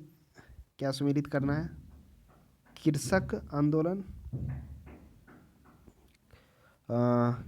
कृषक और किसान आंदोलन। अब देखिए ये इधर विद्रोही के नेता, ये नील आंदोलन है। देखिए नील आंदोलन क्या था, आ जाइए। नील आंदोलन 1859 से 60 ईस्वी में होता है, या दिगंबर विश्वास और विष्णु विश्वास। देखिए नील विद्रोह क्या होता था, उस समय की बात है जब क्या हो जाता था, नीलों की खेती करने के लिए ज़मीन, मतलब किसानों को ज़बरदस्ती किया जाता था। उनके एवज में उनको मजदूरी भी नहीं दिया जाता था। लोग अपने खेत पर धान की खेती करना चाहते थे, लेकिन क्या कहता था, उन्हें प्रताड़ित कर नील की खेती को करने के लिए विवश किया जाता था। तो वही होता हुआ पहले से चल रहा होता है, लेकिन उसका नेतृत्व क्या होते हैं, इसको छुटकारा पाने के लिए दिगंबर विश्वास और विष्णु विश्वास इसका विरोध करते हैं। और वो एक सतार, ये नदिया कर जिला होता है, नदिया, हाँ, बंगाल के नदिया में, वहीं पर मार्च और फरवरी के माह में नील के बीज बोने से किसान मना कर देते हैं। और यह आंदोलन पूरी तरह से अहिंसक हो जाता है। और भारत में क्या हो जाता है, हिंदू मुसलमान दोनों इसमें बराबर का हिस्सा करते हैं। और वही 1959 ईस्वी में जो उत्पीड़ित किसान होते हैं, अपने खेतों में क्या करते हैं, बीज उगाने से मना कर देते हैं। वही वहाँ से स्टार्ट करते हैं, मार्च फरवरी से, नदिया जिले से। और जिसका नेतृत्व कौन करता है, विष्णु विश्वास और दिगंबर विश्वास इस किसानों का नेतृत्व को संभालते हैं। इसमें बंगाल के बुद्धिजीवी वर्ग का भी सपोर्ट मिलता है। आप ये देखेंगे कि नील विद्रोह का जो होगा, बुद्धिजीवी वर्ग कैसे, जो हरिश्चंद्र मुखर्जी के द्वारा जो हिंदू पैट्रियाट यानी हिंदू देशभक्ति पत्रिका होता, उसमें आप देखेंगे ना किस तरह से वो 1859 में होता है ना, 1858 ईस्वी में गिरीश चंद्र, मतलब 1855 से 1858 के बाद किस तरह से हरिश्चंद्र जो मुखर्जी होते हैं, इसका काफ़ी मतलब क्या करते हैं, पत्रिका में इसके बारे में छापते हैं कि किस तरह से नील बागान के मालिकों के अत्याचार का खुला चित्रण इसमें किया जाता है। किसमें, हरिश्चंद्र के जो पत्रिका होता है, कौन, हिंदू पैट्रियाट। फिर आप और भी देखेंगे, फिर दीनबंधु भी नील दर्पण में लिखता है। तो इसका क्या होता है, बुद्धिजीवियों के द्वारा भी काफ़ी इसका प्रचार प्रसार होता है, जिसमें लोग जागरूक होते जानते हैं कि किस तरह से एक जगह है जहाँ पर नीलों की खेती किया जा रहा है। तो प्रश्न हो सकता है बनने के चांस भी अच्छा है, प्रश्न भी अच्छा है। तो दोनों कनेक्टिविटी जो हरिश्चंद्र के नेतृत्व में क्या हो गया था, हिंदू पैट्रियट, क्योंकि हिंदू पैट्रियट का कहानी हम लोग पहले जानते हैं कि हिंदू पैट्रियट पहले क्या था, बंगाल रिकॉर्डर था। 1853 ईस्वी में जो गिरीश चंद्र मुखर्जी के द्वारा उसको संचालन किया जा रहा था, तो वही गिरीश चंद्र 1853 ईस्वी में बंद करके क्या करते हैं, उसको हिंदू पैट्रियट नाम देते हैं। हिंदू पैट्रियट नाम देते हैं। फिर गिरीश चंद्र मुखर्जी बंगाल रिकॉर्डर को छोड़कर यहाँ पर आते हैं हरिश्चंद्र मुखर्जी, किसमें, ये हिंदू पैट्रियाट में। धीरे धीरे वो संपादक के मुख्य पद पर बन जाते हैं। 1855 ईस्वी में मुख्य संपादक बनते हैं। फिर 1856 ईस्वी में उस हिंदू पैट्रियाट को अपने बड़े भाई के नाम पर खरीद लेते हैं, किन से, गिरीश चंद्र घोष से। तब गिरीश चंद्र घोष करते हैं, फिर वो पत्रिका का तो वो भी संपादक रहते हैं, 1858 तक रहते हैं। फिर गिरीश चंद्र घोष छोड़ देते हैं हिंदू पैट्रियाटी को। फिर आप देखें किस तरह से वो नील दर्पण का काफ़ी प्रचार प्रसार करते हैं, उसका पत्रिका को छापते हैं कि किस तरह से किसानों के द्वारा अत्याचार किया जा रहा है, यानी नील के किसानों पर किए जा रहे अत्याचार और पर्दाफाश करना शुरू करते हैं। कब, 1858 में हरिश्चंद्र मुखर्जी। फिर हरिश्चंद्र मुखर्जी की भी मृत्यु हो जाती है। फिर मतलब फिर देखेंगे उनकी विधवा माँ को विवश होकर फिर गिरीश चंद्र मुखर्जी फिर से संपादिका में उतरते हैं। तो कहानी वो काफ़ी अच्छा है। तो इसलिए हम बताएं क्योंकि इस नील दर्पण का जो है वह हिंदू पैट्रियाट में इसके बारे में क्या क्या था, पर्दाफाश किया जाता, लिखना स्टार्ट करते हैं हरिश्चंद्र मुखर्जी। नेक्स्ट देख लीजिए, अब आ जाइए कूका आंदोलन। कूका आंदोलन क्या था, बाबा राम सिंह कूका। ये कूका आंदोलन क्या था, देखिए याद करिए, ये कूका आंदोलन कब हुआ था। ये कूका आंदोलन होता है 1872 से 90 ईस्वी में, जिसमें राम सिंह कूका इसका नेतृत्व करते हैं। अब याद करिए 1872 में क्या, नामधारी सिख, वही थे ना नामधारी सिख। क्या होता है, बूचड़ खाने को लेकर अमृतसर में होता है ना, जिसमें क्या होता है, 7 तोपे मंगाकर ग्राउंड में 7 तोपे को 7 बार चलाया जाता है। तो याद रखिए, इसलिए कूका आंदोलन काफ़ी इंपॉर्टेंट है। तो 1771 से 72 में पंजाब के कूका लोग, वही नामधारी सिख होते थे, उन्हीं के द्वारा था क्या गया सशस्त्र विद्रोह था, जिसका नेतृत्व बालक सिंह और उनके अनुयायी गुरु राम सिंह। देखिए इसमें खाली राम सिंह है ना, बालक सिंह भी नेतृत्व किया था, उनके वही बालक सिंह है वो तथा उनके अनुयायी थे कौन, राम सिंह। नेतृत्व किया था। पूरे पंजाब में 22 जिलों को बांटकर समानांतर सरकार बना डाली थी, कौन, ये सिख सरकार, मतलब वो नामधारी से सिख, जिसको हम लोग कूका कर रहे हैं, वही कूका को नामधारी सिख के नाम से भी जाना जाता था। तो फिर क्या होता है, 1870 ईस्वी में पंजाब के जगह जगह पर बूचड़ खाने खोल दिया था। इस बूचड़ खाने का विरोध करें में इसमें आप देखेंगे कि 15 जून 1871 ईस्वी को अमृतसर में विरोध किया जाता है। फिर 15 जुलाई को रायकोट में विद्रोह किया जाता है। फिर इस विद्रोह को लेकर फिर आप देखेंगे किस तरह से फिर अगस्त में मतलब कि 3 सिख को, 4 सिख को, 2 सिख को इस तरह से फांसी पर लटकाया जाता है। फिर एक और घटना बड़ा होता है जिसमें कोटला का ग्राउंड होता है ना, हाँ राम कोटला का ही ग्राउंड होता है, उसमें 7 तोपे मंगाकर लगभग कितने, मतलब कितना है, लगभग 40 सिखों को तोपों से उड़ा दिया था। उसमें 12 वर्ष का बच्चा भी रहता है, उस बच्चा को क्या क्या था, धड़ से अलग कर दिया जाता है। तो ये कहानी था कूका का, राम सिंह कूका के द्वारा किया था। पवना विद्रोह ईश्वर चंद्र राय और शंभू पाल के द्वारा किया था। यह भी काफ़ी अच्छा प्रश्न। अब देखिए पवना विद्रोह, पवना विद्रोह कहाँ हुआ था, यह भी बंगाल में होता है है ना। बंगाल के पवना नामक जगह पर किसानों ने जमींदारों के विरुद्ध यह विद्रोह किया था, जिसमें इसका नेतृत्व ईश चंद्र शंभूपाल। थोड़ा सा परिस्थिति समझते क्या हुआ था। क्या होता है कि लगान में वृद्धि मतलब कर दिया जाता है। आर्थिक दृष्टि से जो पवना होता है वह समृद्ध इलाका होता है। तो 1859 में कई जो किसानों को भूमि पर स्वामित्व का अधिकार दिया गया था 1859 ईस्वी में, है ना। तो किसानों को मिले इस अधिकार के अंतर्गत किसानों ने उनकी ज़मीन मतलब किसानों को उनकी ज़मीन से क्या कर बेदखल नहीं किया जा सकता था। जो अधिकार उनको मिला था कि उसको बेदखल नहीं किया। लेकिन लगान वृद्धि पर रोक नहीं लगाई गई थी। लगाई गई थी हाँ, रोक मतलब लगान वृद्धि पर भी इसको रोक लगाया गया था, इसमें जो अधिकार मिला था इसको, है ना, 1858 में। तब क्या हो गया, ज़मींदार मनमाने ढंग से मतलब उसका फॉलो नहीं कर रहे थे। वो मनमाने ढंग से बढ़ाना स्टार्ट कर दिए, ज़मींदारी भी राजस्व भी। इन तरीक़ों से वो ज़मींदार द्वारा किसानों को प्रताड़ित किया जाने लगा। तो वही होता है 1873 ईस्वी में पवना के किसान ने ज़मींदारों के शोषण के विरुद्ध आवाज़ उठाना शुरू कर दिया। पवना कहाँ था, ये बंगाल का समृद्ध इलाका होता है। और यहाँ पर लोगों को मतलब इसको लिए कानून भी पास हो गया था कि नहीं लिया जाएगा, बढ़ाया नहीं जाएगा, है ना। तो क्या होता था, ज़मींदारी शोषण के विरुद्ध आवाज़ उठाने लगती है। तो इस पर का प्रमुख नेता वही होते हैं ईशान चंद्र शंभूपाल होते हैं। वही मतलब किसानों की सभाएं आयोजित की जाती है। कुछ किसानों ने परागनों को जमींदारी नियंत्रण से मुक्त घोषित कर दिया और स्थानीय सरकार बनाने की चेष्टा की। यह आंदोलन धीरे धीरे क्या होगा, सुदूर क्षेत्रों से भी ढाका, मयनसिंह, त्रिपुरा और राजशाही फरीदपुर तक फैलने लगा। पवना विद्रोह एक शांत प्रकृति आंदोलन था, इसलिए पवना आंदोलन को अप्रत्यक्ष रूप से सरकार का समर्थन मिला। मतलब इसमें कई अहिंसक काम नहीं हुआ था, जो भी हुआ था अहिंसा पूर्वक हुआ था, हिंसक काम नहीं हुआ था, इसलिए सरकार का समर्थन मिला। 1873 में बंगाल के लेफ्टिनेंट गवर्नर कैंपबेल ने किसानों के संगठन को भी उचित ठहराया था। तो हो सकता है प्रश्न पवना विद्रोह आपको देखने को मिल जाए। मतलब ये पवना इसलिए है ना कि राजशाही राजा के अंदर में आता था ये जमींदारी। उस जमींदारी के संस्थापक कौन थे, राजा कामदेव राय थे। चलिए टाना भगत, अब टाना भगत में आ जाते हैं हम लोग। ताना भगत आंदोलन, ये तो ताना भगत हम लोग देख ही लिए ना कि जतरा भगत के नेतृत्व में होता है। अब ताना भगत आंदोलन, अब ये जतरा भगत कौन था, जिसमें से हम लोगों ने देखा था ताना भगत ये बिरसा मुंडा आंदोलन होता, उसी का ये आगे भाग होता है, जिसमें मांस मछली मदिरा ये सबको मनाही किए लेके बात किया जाता है, जिसका नेतृत्व जतरा भगत का था। जतरा भगत कौन होता है, जतरा भगत होता है जो पहले क्या होता है, भूत प्रेत इस सब में अंधविश्वास में वो मतलब लिप्त होता है, लेकिन एकाएक उनको ज्ञान क्या मतलब प्राप्ति होता है। उसके बाद वो लोगों को अंधविश्वास में मतलब अंधविश्वास में मानने को लिए मना करता है, अंधविश्वास से दूर रहने को लेता है, कम मजदूरी पर काम करने से मना कर दिया देता है, जिसके कारण अंग्रेजों को भय हो जाता है। तब उसको क्या करता है, गिरफ्तार कर लेता है जतरा भगत को। जैसे 1841 में 1900 कितना में किया जाता है गिरफ्तार, 1914 में किया जाता है, 1914 या 16 में किया जाता है, 16 में किया जाता है, गिरफ्तार कर देता है। ये और उग्र हो जाता है। उग्र होने के बाद फिर जतरा भगत को छोड़ दिया जाता है इस शर्त पर कि आप शांति बनाए रखेंगे, लेकिन अंदर में इतना पता क्या था, इसको छोड़ने के बाद 2 महीना बाद ही मृत्यु हो जाती है। तो ये था ताना भगत आंदोलन। नेक्स्ट आ जाइए 1868 में। 1868 में क्या करा 1836 से 40 के दौरान मालवार में जन्मी हिंदू जमींदारों के विरुद्ध मोपिलाओं देखिए क्या करा, हिंदू जमींदारों के विरुद्ध जो मोपला है या मोपलाओं मतलब मुस्लिम किसान, यही मोपला विद्रोह होता है ना। देखिए इसी का जन्म होता है। का नेतृत्व किसने किया था, ऑप्शन में सैयद अली और उसका पुत्र फजल अली, ऑप्शन में दिगंबर बिस्वास। अब बी ऑप्शन में देखिए कि अभी हम लोग को देखा था जो क्या होता है, नील की खेती होता है, नील विद्रोह होता है, जिसमें से हम लोगों ने देखा था कि बंगाल का सदिया जिला होता है, जहाँ पर लोग नील के बीज बोने से मना कर देते हैं, क्योंकि उनको नील के बीज के क्या कहता है, जिससे जो होता था वो मतलब फसल भी उसको मंजबड़ी उगाया जा रहा था किसानों से, उसके बाद भूमि भी बंजर हो जाता था क्योंकि पोषक तत्व को ग्रहण कर लेता था। तो बंगाल उस पर धान की खेती किसान उगाना चाहते थे, लेकिन ज़बरदस्ती उसे क्या करते थे, नील के विद्रोह के लिए दबाव डालते थे अंग्रेज, जिसका क्या किया था, नदिया जिला से विद्रोह स्टार्ट हुआ था, जिसमें दिगंबर बिश्वास और विष्णु बिश्वास इसका नेतृत्व करते हैं, है ना।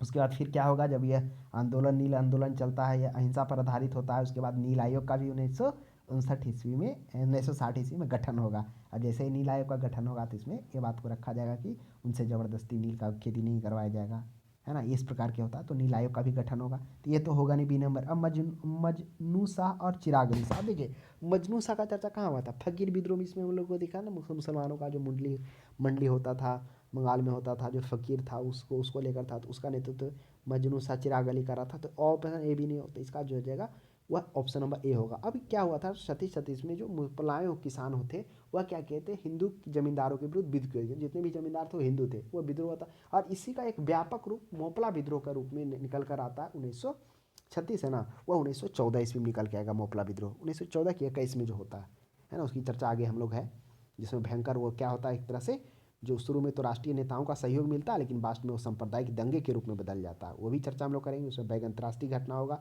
जिसमें 67 लोगों की क्या हो जाएगा, एक बैगन में, मालगाड़ी के बैगन में मृत्यु होगी, जो बैगन त्रासदी के नाम से जाना जाएगा। ये देखिए 1900 दक्कन के दंगे, दक्कन उपद्रव को जो साहूकार के किसानों के शोषण के विरुद्ध था, के असंतोष की अभिव्यक्ति का आरंभ कब हुआ था, दक्कन के दंगे, दक्कन उपद्रव। देखिए ये दक्कन का दंगा क्या है, ये याद करिए, दक्कन का दंगा कब और क्यों हुआ था। हमारे अनुसार तो इस प्रश्न का सही जवाब क्या होगा, 1875 ही होना चाहिए। अभी 1875 क्यों होना चाहिए, आप याद करिए कि क्या है, कौन, ये विट्ठल, क्या नाम था, वासुदेव बलवंत फड़के, उन्हीं से कनेक्टिविटी इनका है। अब क्या होता है, बस ये दक्कन के दंगे, हाँ तो चलिए, उनका तो नेतृत्व रहता ही रहता है, वो हम आपको बता दें। अब देखिए दक्कन का दंगा जो होता है 1875 में मई जून महाराष्ट्र के पुणे के सतारा जिले में होता है। इसमें किसानों ने कृषि संकट को बढ़ाने के खिलाफ विद्रोह किया था, यानी कि जो कृषि पर कर बढ़ा दिया गया था उसके खिलाफ होता है। इस विद्रोह के प्रमुख दो कारण थे। पहला कारण था कि साहूकारों द्वारा अनाज के व्यापारियों द्वारा, मतलब अनाज के जो व्यापारी थे द्वारा किसानों का दमन किया गया है ना, साहूकारों द्वारा जो अनाज के व्यापार उसका दमन किया गया। यानी कि इस विद्रोह का प्रमुख कारण सूदखोर साहूकार द्वारा किसानों पर अत्याचार, सूदखोर किसान थे वह किसानों पर अत्याचार कर रहे थे। मरवाड़ी साहूकार ढेर सारे हथकंडे द्वारा किसानों को उच्च ब्याज ले रहे थे। दूसरा कारण था ब्रिटिश सरकार द्वारा बढ़ाया गया भूमि कर। अब उसको ब्रिटिश कर, अमेरिकी गृह युद्ध जैसी होता है, कब, अमेरिकी गृह युद्ध जब होता है 1863 से 65 में होता है, तो इसके बाद क्या होता है, कपास के निर्यात में भी कमी हो जाती है। अब जो कपास के निर्यात में किसानों को आय में भी कमी हो जाती है। तो ये दो मुख्य प्रमुख कारण रहा है। उपरोक्त दोनों कारणों के कारण किसान को आर्थिक रूप से टूट गया था, गृह युद्ध हुआ था, कपास का भी नहीं हो रहा था, तो ये दो मुख्य कारण माना जाता है दक्कन का दंगा। चूँकि दक्कन का पठार मुख्यतः जो है कहाँ स्थित है, अगर आप अभी करंट का ज्योग्राफी देखेंगे तो दक्कन का पठार में क्या आ जाता है महाराष्ट्र आ जाता है, मध्य प्रदेश आ जाता है, ये सभी अधिकांश भाग आ जाते हैं। फिर आप देखेंगे कि आंध्र प्रदेश का पश्चिमी भाग आ जाता है, फिर नीचे से आ जाएगा केरल का कुछ भाग आ जाएगा, तमिलनाडु का आ जाएगा, कर्नाटक आ जाएगा, तमिलनाडु का उतना नहीं आएगा, कर्नाटक आएगा। तो ये था, तो ये था, तो ये हम लोगों ने जाना कि दक्कन का विद्रोह अंशतः मुख्य रूप से क्या था, कि जो मुख्य सतारा जिले में हुआ था, किसानों ने कृषि संकट को बढ़ाने को लेकर हुआ था, जिसमें पहला था साहूकारों एवं अनाज के व्यापारियों द्वारा, जो अनाज के व्यापारी थे उन पर किसानों का दमन किया गया। और दूसरा है जो अमेरिकी गृह युद्ध के कारण कपास के निर्यात में कमी आई, जिसके कारण उनकी आर्थिक स्थिति खराब हुई, टूट गए। और दिसंबर 1974 में क्या हो गया, वही सूदखोर जो कालू राम होता है, उस देखिए कहानी समझ लीजिए, जो सूदखोर कालू राम होता है ना, वो क्या करता है, वो किसी तरह से, एक किसान होते हैं, किसान बाबा सिंह देशमुख के खिलाफ अदालत से नीलामी की प्राप्ति कर लेता है, इसलिए क्योंकि वो कर नहीं देता है। तो जैसे ये नीलामी का, नहीं कुर्ती जब्ती का है ना, इस पर किसान ने साहूकारों का विद्रोह आंदोलन शुरू कर दिया। जैसे ये जो कुर्ती जब्ती का आदेश ले लेता है तो विद्रोह थोड़ा भड़क जाता है। साहूकारों के घरों एवं कार्यालयों में घुसकर सब लेखा बहियों को जलाना शुरू कर दिया था। 1875 ईस्वी तक यह आंदोलन अन्य जगहों पर भी फैल जाता है। इसलिए प्रश्न पूछा गया कि दक्कन के दंगे, दक्कन उपद्रव क्यों हो गया था। तो कारण तो वो दो था कि बढ़ा दिया कर, उसके बाद फिर क्या हो गया कि ये, मतलब ये जो कालू राम था, कालू राम कौन था, सूदखोर था, यानी सूद को जो देता था, वो क्या कर दिया कि ले लिया वो कुर्ती जब्ती का उस किसान के विरुद्ध, किसान का नाम था बाबा सिंह देशमुख, और उसके विरुद्ध कुर्ती जब्ती ले लिया। इस पर किसान और भी विद्रोह हो गए जब आया तो अन्य जगहों पर भी फैल गया। फिर कई बातें जला दिए गए, रातों रात कई गांव छोड़कर भागने लगे साहूकार और अनाज व्यापारी। फिर वसुदेव बलवंत फड़के ने दक्कन विद्रोह का नेतृत्व, मतलब उन्हीं के, क्योंकि वो वसुदेव बलवंत फड़के का नाम क्यों लिए, हाँ वो उनका नेतृत्व वो करते हैं, लेकिन किसान शामिल रहता है। क्योंकि आप देखेंगे कि जब वसुदेव बलवंत फड़के क्या होते हैं, वो पहले उनके ये एम जी रनाडे होते हैं, उनके व्याख्यान में वो भाग लेते हैं, जिनसे वो जब व्याख्यान में भाग लेते हैं तो उनको पता चलता है किस तरह से जो औपनिवेशिक ब्रिटिश है भारत का शोषण कर रहा है। फिर उसी समय में 1875 में गायकवाड़ के राजा को बेदखल पद से कर दिया जाता है ना। फिर वो अकाल भी आता है 1875-76 में। तो उसी दरमियान में वो कहाँ निकलते हैं, वो दक्कन के पठार की तरफ निकलते हैं। हाँ, हालांकि बुद्धिजीवियों का सहयोग नहीं मिलता, लेकिन कृषक लोगों का तो मिलता ही मिलता है। चलिए आ जाइए नेक्स्ट में, वासुदेव बलवंत फड़के। देखिए आ गया, वासुदेव बलवंत फड़के का विद्रोह कब हुआ था, आ गया ना प्रश्न, तो वही हुआ था इसका प्रश्न का जवाब क्या हो जाएगा?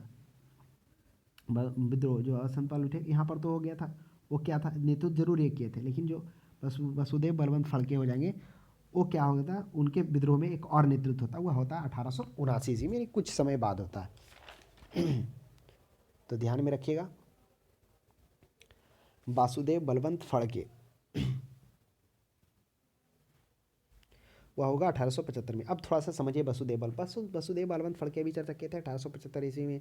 मतलब परिस्थिति ऐसा होता है कि गायकवाड़ को हटा दिया जाता है, गायकवाड़ को जो महाराजा होते हैं उनको पद से हटा दिया जाता है। फिर इधर अकाल भी आया हुआ होता है, मतलब अकाल भी रहता है। उसी बीच में वो दक्कन जाते हैं, दक्कन में फिर तो बुद्धिजीवियों का सहयोग नहीं लेते, नहीं भारत को गणतंत्रता दिलाने के लिए लोगों को एकजुट करते हैं। बुद्धिजीवी का इन पर सपोर्ट नहीं मिलता तो उसमें जनजातियों का एक समूह बनाते हैं, फिर 300 लोगों का एक सेना तैयार करते हैं जो क्या कर सके, ब्रिटिश का प्रतिद्वंद सामना कर सके, है ना। उसमें से बहुत सारे जनजाति रहते हैं, हो कोल, ये सभी जनजातियों का भी उन्होंने उसमें मतलब सहयोग मिलता है उनको। तो वो 1879 हो जाएगा। तो विशुद्ध गांधी जी तरीके से लड़ा गया पहला आदिवासी अहिंसक विद्रोह कौन था? कह रहा विशुद्ध गांधीवादी तरीके से, यानी विशुद्ध रूप से गांधीवादी तरीके से जो लड़ा गया पहला आदिवासी विद्रोह कौन था? ताना भगत, गुजरात खेड़ा, चंपारण नील खेती। अब बताइए इस प्रश्न का सही जवाब क्या होगा? तो ये हो जाएगा ताना भगत आंदोलन। अब चंपारण आंदोलन भी गांधीवादी तरीके से लड़ा गया था, वो क्या था, हिंसक नहीं था। तो विशुद्ध गांधीवादी तरीके से, यानी कि विशुद्ध गांधीवादी तरीके से। ताना भगत में क्या हुआ था, याद करिए। जो ताना भगत आंदोलन होता है उसमें क्या होता है, ये तो बिरसा मुंडा पर आधारित होता है ना, मतलब उसी का जो होता है ये आंदोलन। पहले तो ये होता है आंदोलन, ये चलता है मतलब बिरसा मुंडा के नेतृत्व का, वही को आगे का रहता है, यानी उसी का बोला जाता है ताना भगत। ये जो ताना भगत बोला जाता है ये मतलब कहिए कि कोई अथी नहीं होता है, ये मतलब खुड़ू जनजाति का एक धार्मिक होता है। ये कोई व्यक्ति नहीं होता है ना। जिसका नेतृत्व ताना भगत का नेतृत्व कौन करते हैं? जत्रा भगत और अन्य कहते हैं। जत्रा भगत कौन होता है? यही जत्रा भगत होता है जो पहले क्या होता है, ये भूत प्रेत इत्यादि में वो साधना रखता है, लेकिन उसके बाद उसको जब प्राप्त होता है ज्ञान का तो वो लोगों में अंधविश्वास पर ना मानने की बात करता है। फिर वो जो बंधुआ मजदूरी था, यानी कम दम पर जो मजदूरी हो रहा था उसको नहीं करने की बात करता है, यानी लोगों में जागरूक करता है। जैसे ये पूरा क्या लोकप्रिय हो जाता है तो अंग्रेजों को इससे डर होता है। फिर अंग्रेज जत्रा भगत को क्या करता है, जत्रा भगत को कैद कर लिया होता है। जैसे ही वह 1914 ईस्वी में, 1914 या 16 के बीच में उसको कैद करता है तो आंदोलन और भड़क जाती है। तो उसके बाद फिर वही अंग्रेज इसको दबा देता है। फिर उसके बाद जत्रा भगत को इस बात पर छोड़ दिया जाता है कि आप शांतिपूर्वक बनाए रखेंगे, लेकिन वो अंदर में उसको इतना प्रताड़ित किया जाता है कि मैं निकलने के बाद उसकी मौत हो जाती है। तो वही ताना भगत आंदोलन हम लोग 14 से 15 के रूप में पढ़ते हैं, तो वही है गांधीवादी विशुद्ध तरीके से लड़ा गया आंदोलन।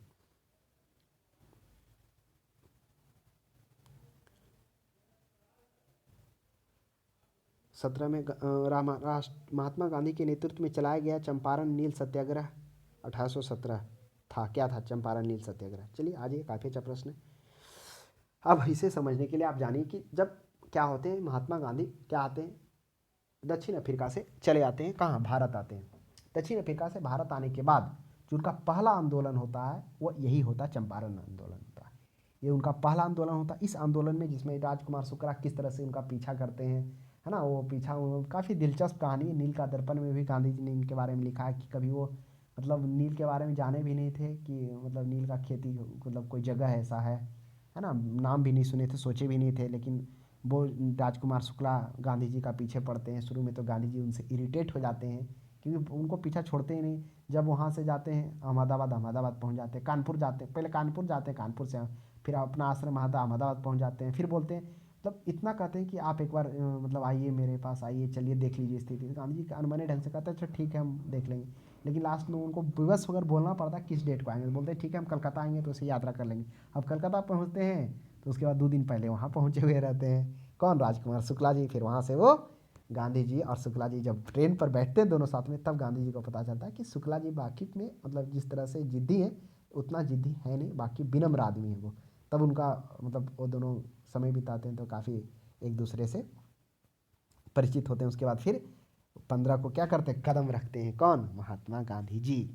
कहाँ कदम रखेंगे, वह कदम रखेंगे 1817 में ना, हाँ वही 1917 ईस्वी में फिर वो कदम रखेंगे पटना, मतलब 10 अप्रैल को पटना पहुंचेंगे, 15 अप्रैल को चंपारण की धरती पर पहुंचते हैं। चंपारण की धरती पर पहुंचने के बाद फिर वो नील विद्रोह, जो नीलों पर अत्याचार किया जा रहा था नील के किसानों पर, उसका सामना करते, उसका नेतृत्व करते हैं। फिर तुरंत जैसे ही आते हैं तो सुप्रिंटेंडेंट के द्वारा गांधी जी को जिला छोड़ने का आदेश दिया जाता है। नहीं छोड़ते तो गांधी जी को फिर क्या करता है, केस कर दिया जाता है। कोर्ट में हाजिर होते हैं, कोर्ट पर हाजिर होते हैं तो इतना बाहर में भीड़ जम जाता है कि मतलब न्यायालय जो होता है, कोर्ट होता है, जो उनको बिना मतलब ऐसे ही रिहा कर देता है। मतलब फिर भी गांधी जी बोलते हैं कि हमें कानूनी रूप से क्या किया जाए, सज़ा दिया जाए, फिर भी ऐसा कुछ नहीं होता है, जज को छोड़ना पड़ जाता है ना। ये कहानी था, उसका नेतृत्व करते हैं। फिर उसका नेतृत्व करने के बाद वो नील आंदोलन था, वो नील आंदोलन सफल भी होता है और उस तरह से जो ज़बरदस्ती वहाँ खेती करवाया जा रहा था उससे राहत मिलता है।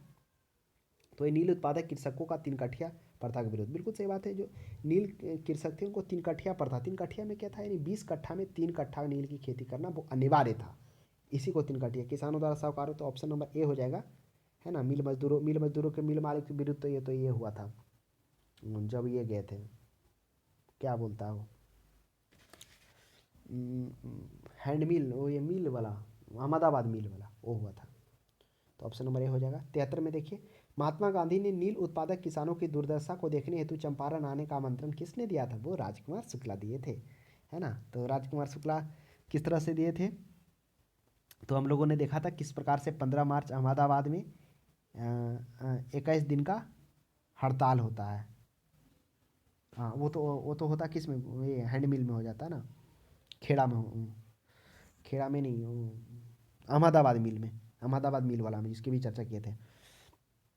तो आइए हम लोग राजकुमार शुक्ला का तो कहानी अभी हम लोग समझ ही नहीं किस प्रकार से राजकुमार शुक्ला जी क्या करते हैं। मतलब ये वहाँ जाते हैं लखनऊ के कांग्रेस अधिवेशन में। राजकुमार शुक्ला क्या करते हैं, गांधी जी को चंपारण आने के लिए आमंत्रण करते हैं, उसके बाद पीछा पकड़ते हैं वहाँ पर लखनऊ के कांग्रेस में। फिर कानपुर जाते हैं, कानपुर से फिर बच्चन उनको आने के लिए बोलते हैं, रिक्वेस्ट करते हैं, मतलब उसके पीछे पड़े रहते हैं। फिर अहमदाबाद जाते हैं, वहाँ भी पहुँच जाते हैं, तारीख से पहुँचे। फिर गांधी जी कहते हैं ठीक है हम कलकत्ता हैं, कलकत्ता भी पहुँच जाते हैं। फिर कलकत्ता से दोनों साथ आते हैं, तो यही राजकुमार शुक्ला जी हो जाएगा। 1918 में देखिए, 1918 में आता, 1918 में गुजरात के खेड़ा सत्याग्रह का संबंध नेता कौन थे। अब देखिए गुजरात का खेड़ा, चलिए खेड़ा आंदोलन हम लोग विस्तार से जानते हैं। खेड़ा आंदोलन क्या हुआ था, यह जो आंदोलन का स्टार्ट हुआ था यह सरदार वल्लभ भाई पटेल के द्वारा 1918 ईस्वी में स्टार्ट किया गया था। अब ये सरदार वल्लभ भाई पटेल का ये क्या होता है, पहला आंदोलन होता है। मतलब वो जब उतरते हैं अपने राजनीतिक कैरियर में तो उनका वो क्या होता है, ये उनका पहला आंदोलन होता है सरदार वल्लभ भाई पटेल का। इसमें क्या होता है कि सन 1918 में गुजरात के ज़िलों में पूरी साल फसल की मारी हुई थी, फसल मारा गया था, नहीं हुआ था फसल। अब किसानों की दृष्टि से था कि फसल में क्या होना चाहिए, जो फसल की जो लगान है वो उसमें माफ़ी होना चाहिए, यानी नहीं दे पाएंगे, उपज ही नहीं हुआ है। तो इसी को लेकर क्या हुआ था 1918 ईस्वी में, क्या करते हैं, अब इसका नेतृत्व कौन करते हैं, अब सरदार वल्लभ भाई पटेल गांधी जी के मार्गदर्शन पर करते हैं। अब वो क्या करते हैं, एक प्रतिज्ञा पत्र पर हस्ताक्षर करवा लेते हैं कि अपने को जूठा कहलाने और स्वाभिमान के नष्ट करने कर, मतलब नष्ट करने को ज़बरदस्ती बढ़ाया गया जो कर है वो देने की अपेक्षा, मतलब कर नहीं देंगे, कर देने की अपेक्षा हम अपनी भूमि जब्त कराने के लिए तैयार हैं। ये आप प्रतिज्ञा पत्र पर हस्ताक्षर करते हैं, क्या स्वाभिमान को नष्ट करने के लिए और ज़बरदस्ती बढ़ाया गया कर देने की अपेक्षा में हम अपनी भूमि को क्या करेंगे, जब्त करवाएंगे। तो ये करते हैं, बहुत सारे लोग करवा लेते हैं। अब क्या कहता है, अब ब्रिटिशों के द्वारा भूमि जब्त कर रहा था तो गांधी जी बोलते हैं कि जो बिना मतलब मतलब उसको जो जब्त किया गया है क्या क्या की मतलब बिना कुर्क के लिए किया गया, मतलब इसमें उसका नहीं था, मतलब ज़्यादा कर लिया गया है, मतलब बेवजह जो कर लिया गया तो उस खेत का फसल काट कर लिया है। तो वही गांधी जी के कहने पर जो पहला व्यक्ति होता है मोहनलाल पांड्या फसल को काट कर लेकर चला था, उसका देखा देखी कुछ और किसान ले आते हैं। अब उन सभी के विरुद्ध क्या होता है, केस मुकदमा चलना स्टार्ट हो जाता है। तब देखिए इसमें सरकार अपना जो क्या था भूल का अनुभव इसमें सरकार को होता है, लेकिन वो खुलकर स्वीकार नहीं करना चाहता है। वह कम तो करता है लेकिन वह उस समय नहीं करता, धीरे धीरे करता है, क्योंकि वो नहीं चाह रहा था कि लोगों को लगे कि हम झुके हैं। तो ये खेड़ा आंदोलन था, उसमें था सरदार वल्लभ भाई पटेल, संबंध नेता कौन थे, वल्लभ भाई पटेल भी थे, इंदालू याकी थे, ये सभी लोग थे। तो 74 का डी हो जाएगा 1 2 3। तो ध्यान में रखिएगा, इंदुलाल याकी, महात्मा गांधी तो थे, सरदार वल्लभ भाई पटेल तो खुद ही इसका कर रहे थे, आगे बढ़कर वो नेतृत्व कर रहे थे।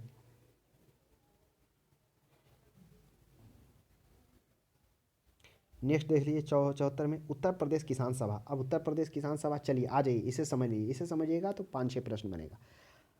अब समय है कब, 1918 ईस्वी के, वही 1917 के लास्ट का ही है या 18 का ही है, वही अंतिम।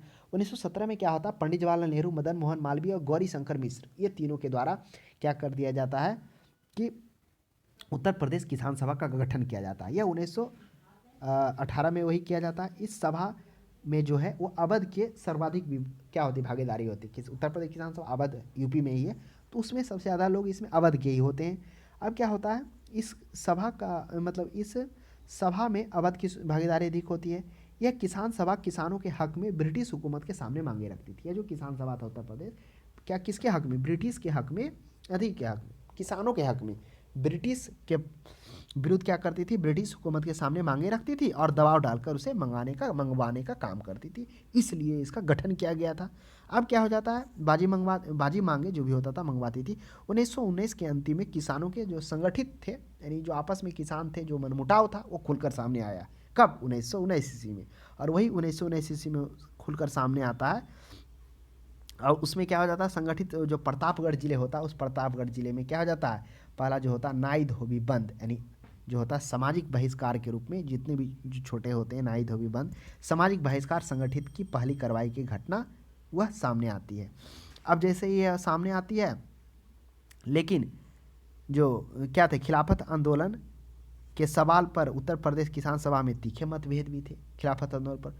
अब उसको लेके क्या हो जाएगा, अब जैसे ये सामने आया नाई धोबी प्रतापगढ़ जिले में, मतलब जो सामाजिक बहिष्कार के रूप में आपस में ही, तो अब क्या होगा, जिसके फलस्वरूप बाबा रामचंद्र के व्यक्तिगत प्रयासों से, अब बाबा रामचंद्र के व्यक्तिगत प्रयास से क्या होगा, 1920 ईस्वी में प्रतापगढ़ जिले में ही अवध किसान सभा का गठन होगा और जिसका केंद्र खरगांव रखा जाएगा। तो अब किस तरह से किसान सभा से क्या हो गया, जो लोग थे उसमें जब टूटे, प्रतापगढ़ में नाई धोबी एक तरह से मतलब वो जो संगठित लोग थे जो निकल कर सामने आया, उनका एक बहिष्कार रूप से नाई धोबी के रूप में, फिर अब टूट गया अवध किसान सभा में 1920 ईस्वी में। तो वही 1920 ईस्वी में अवध किसान सभा में अब वो टूटेगा, तो अब क्या बनेगा, वही अपना खरगांव जो होगा, खरगांव का मुख्यालय बनाएगा।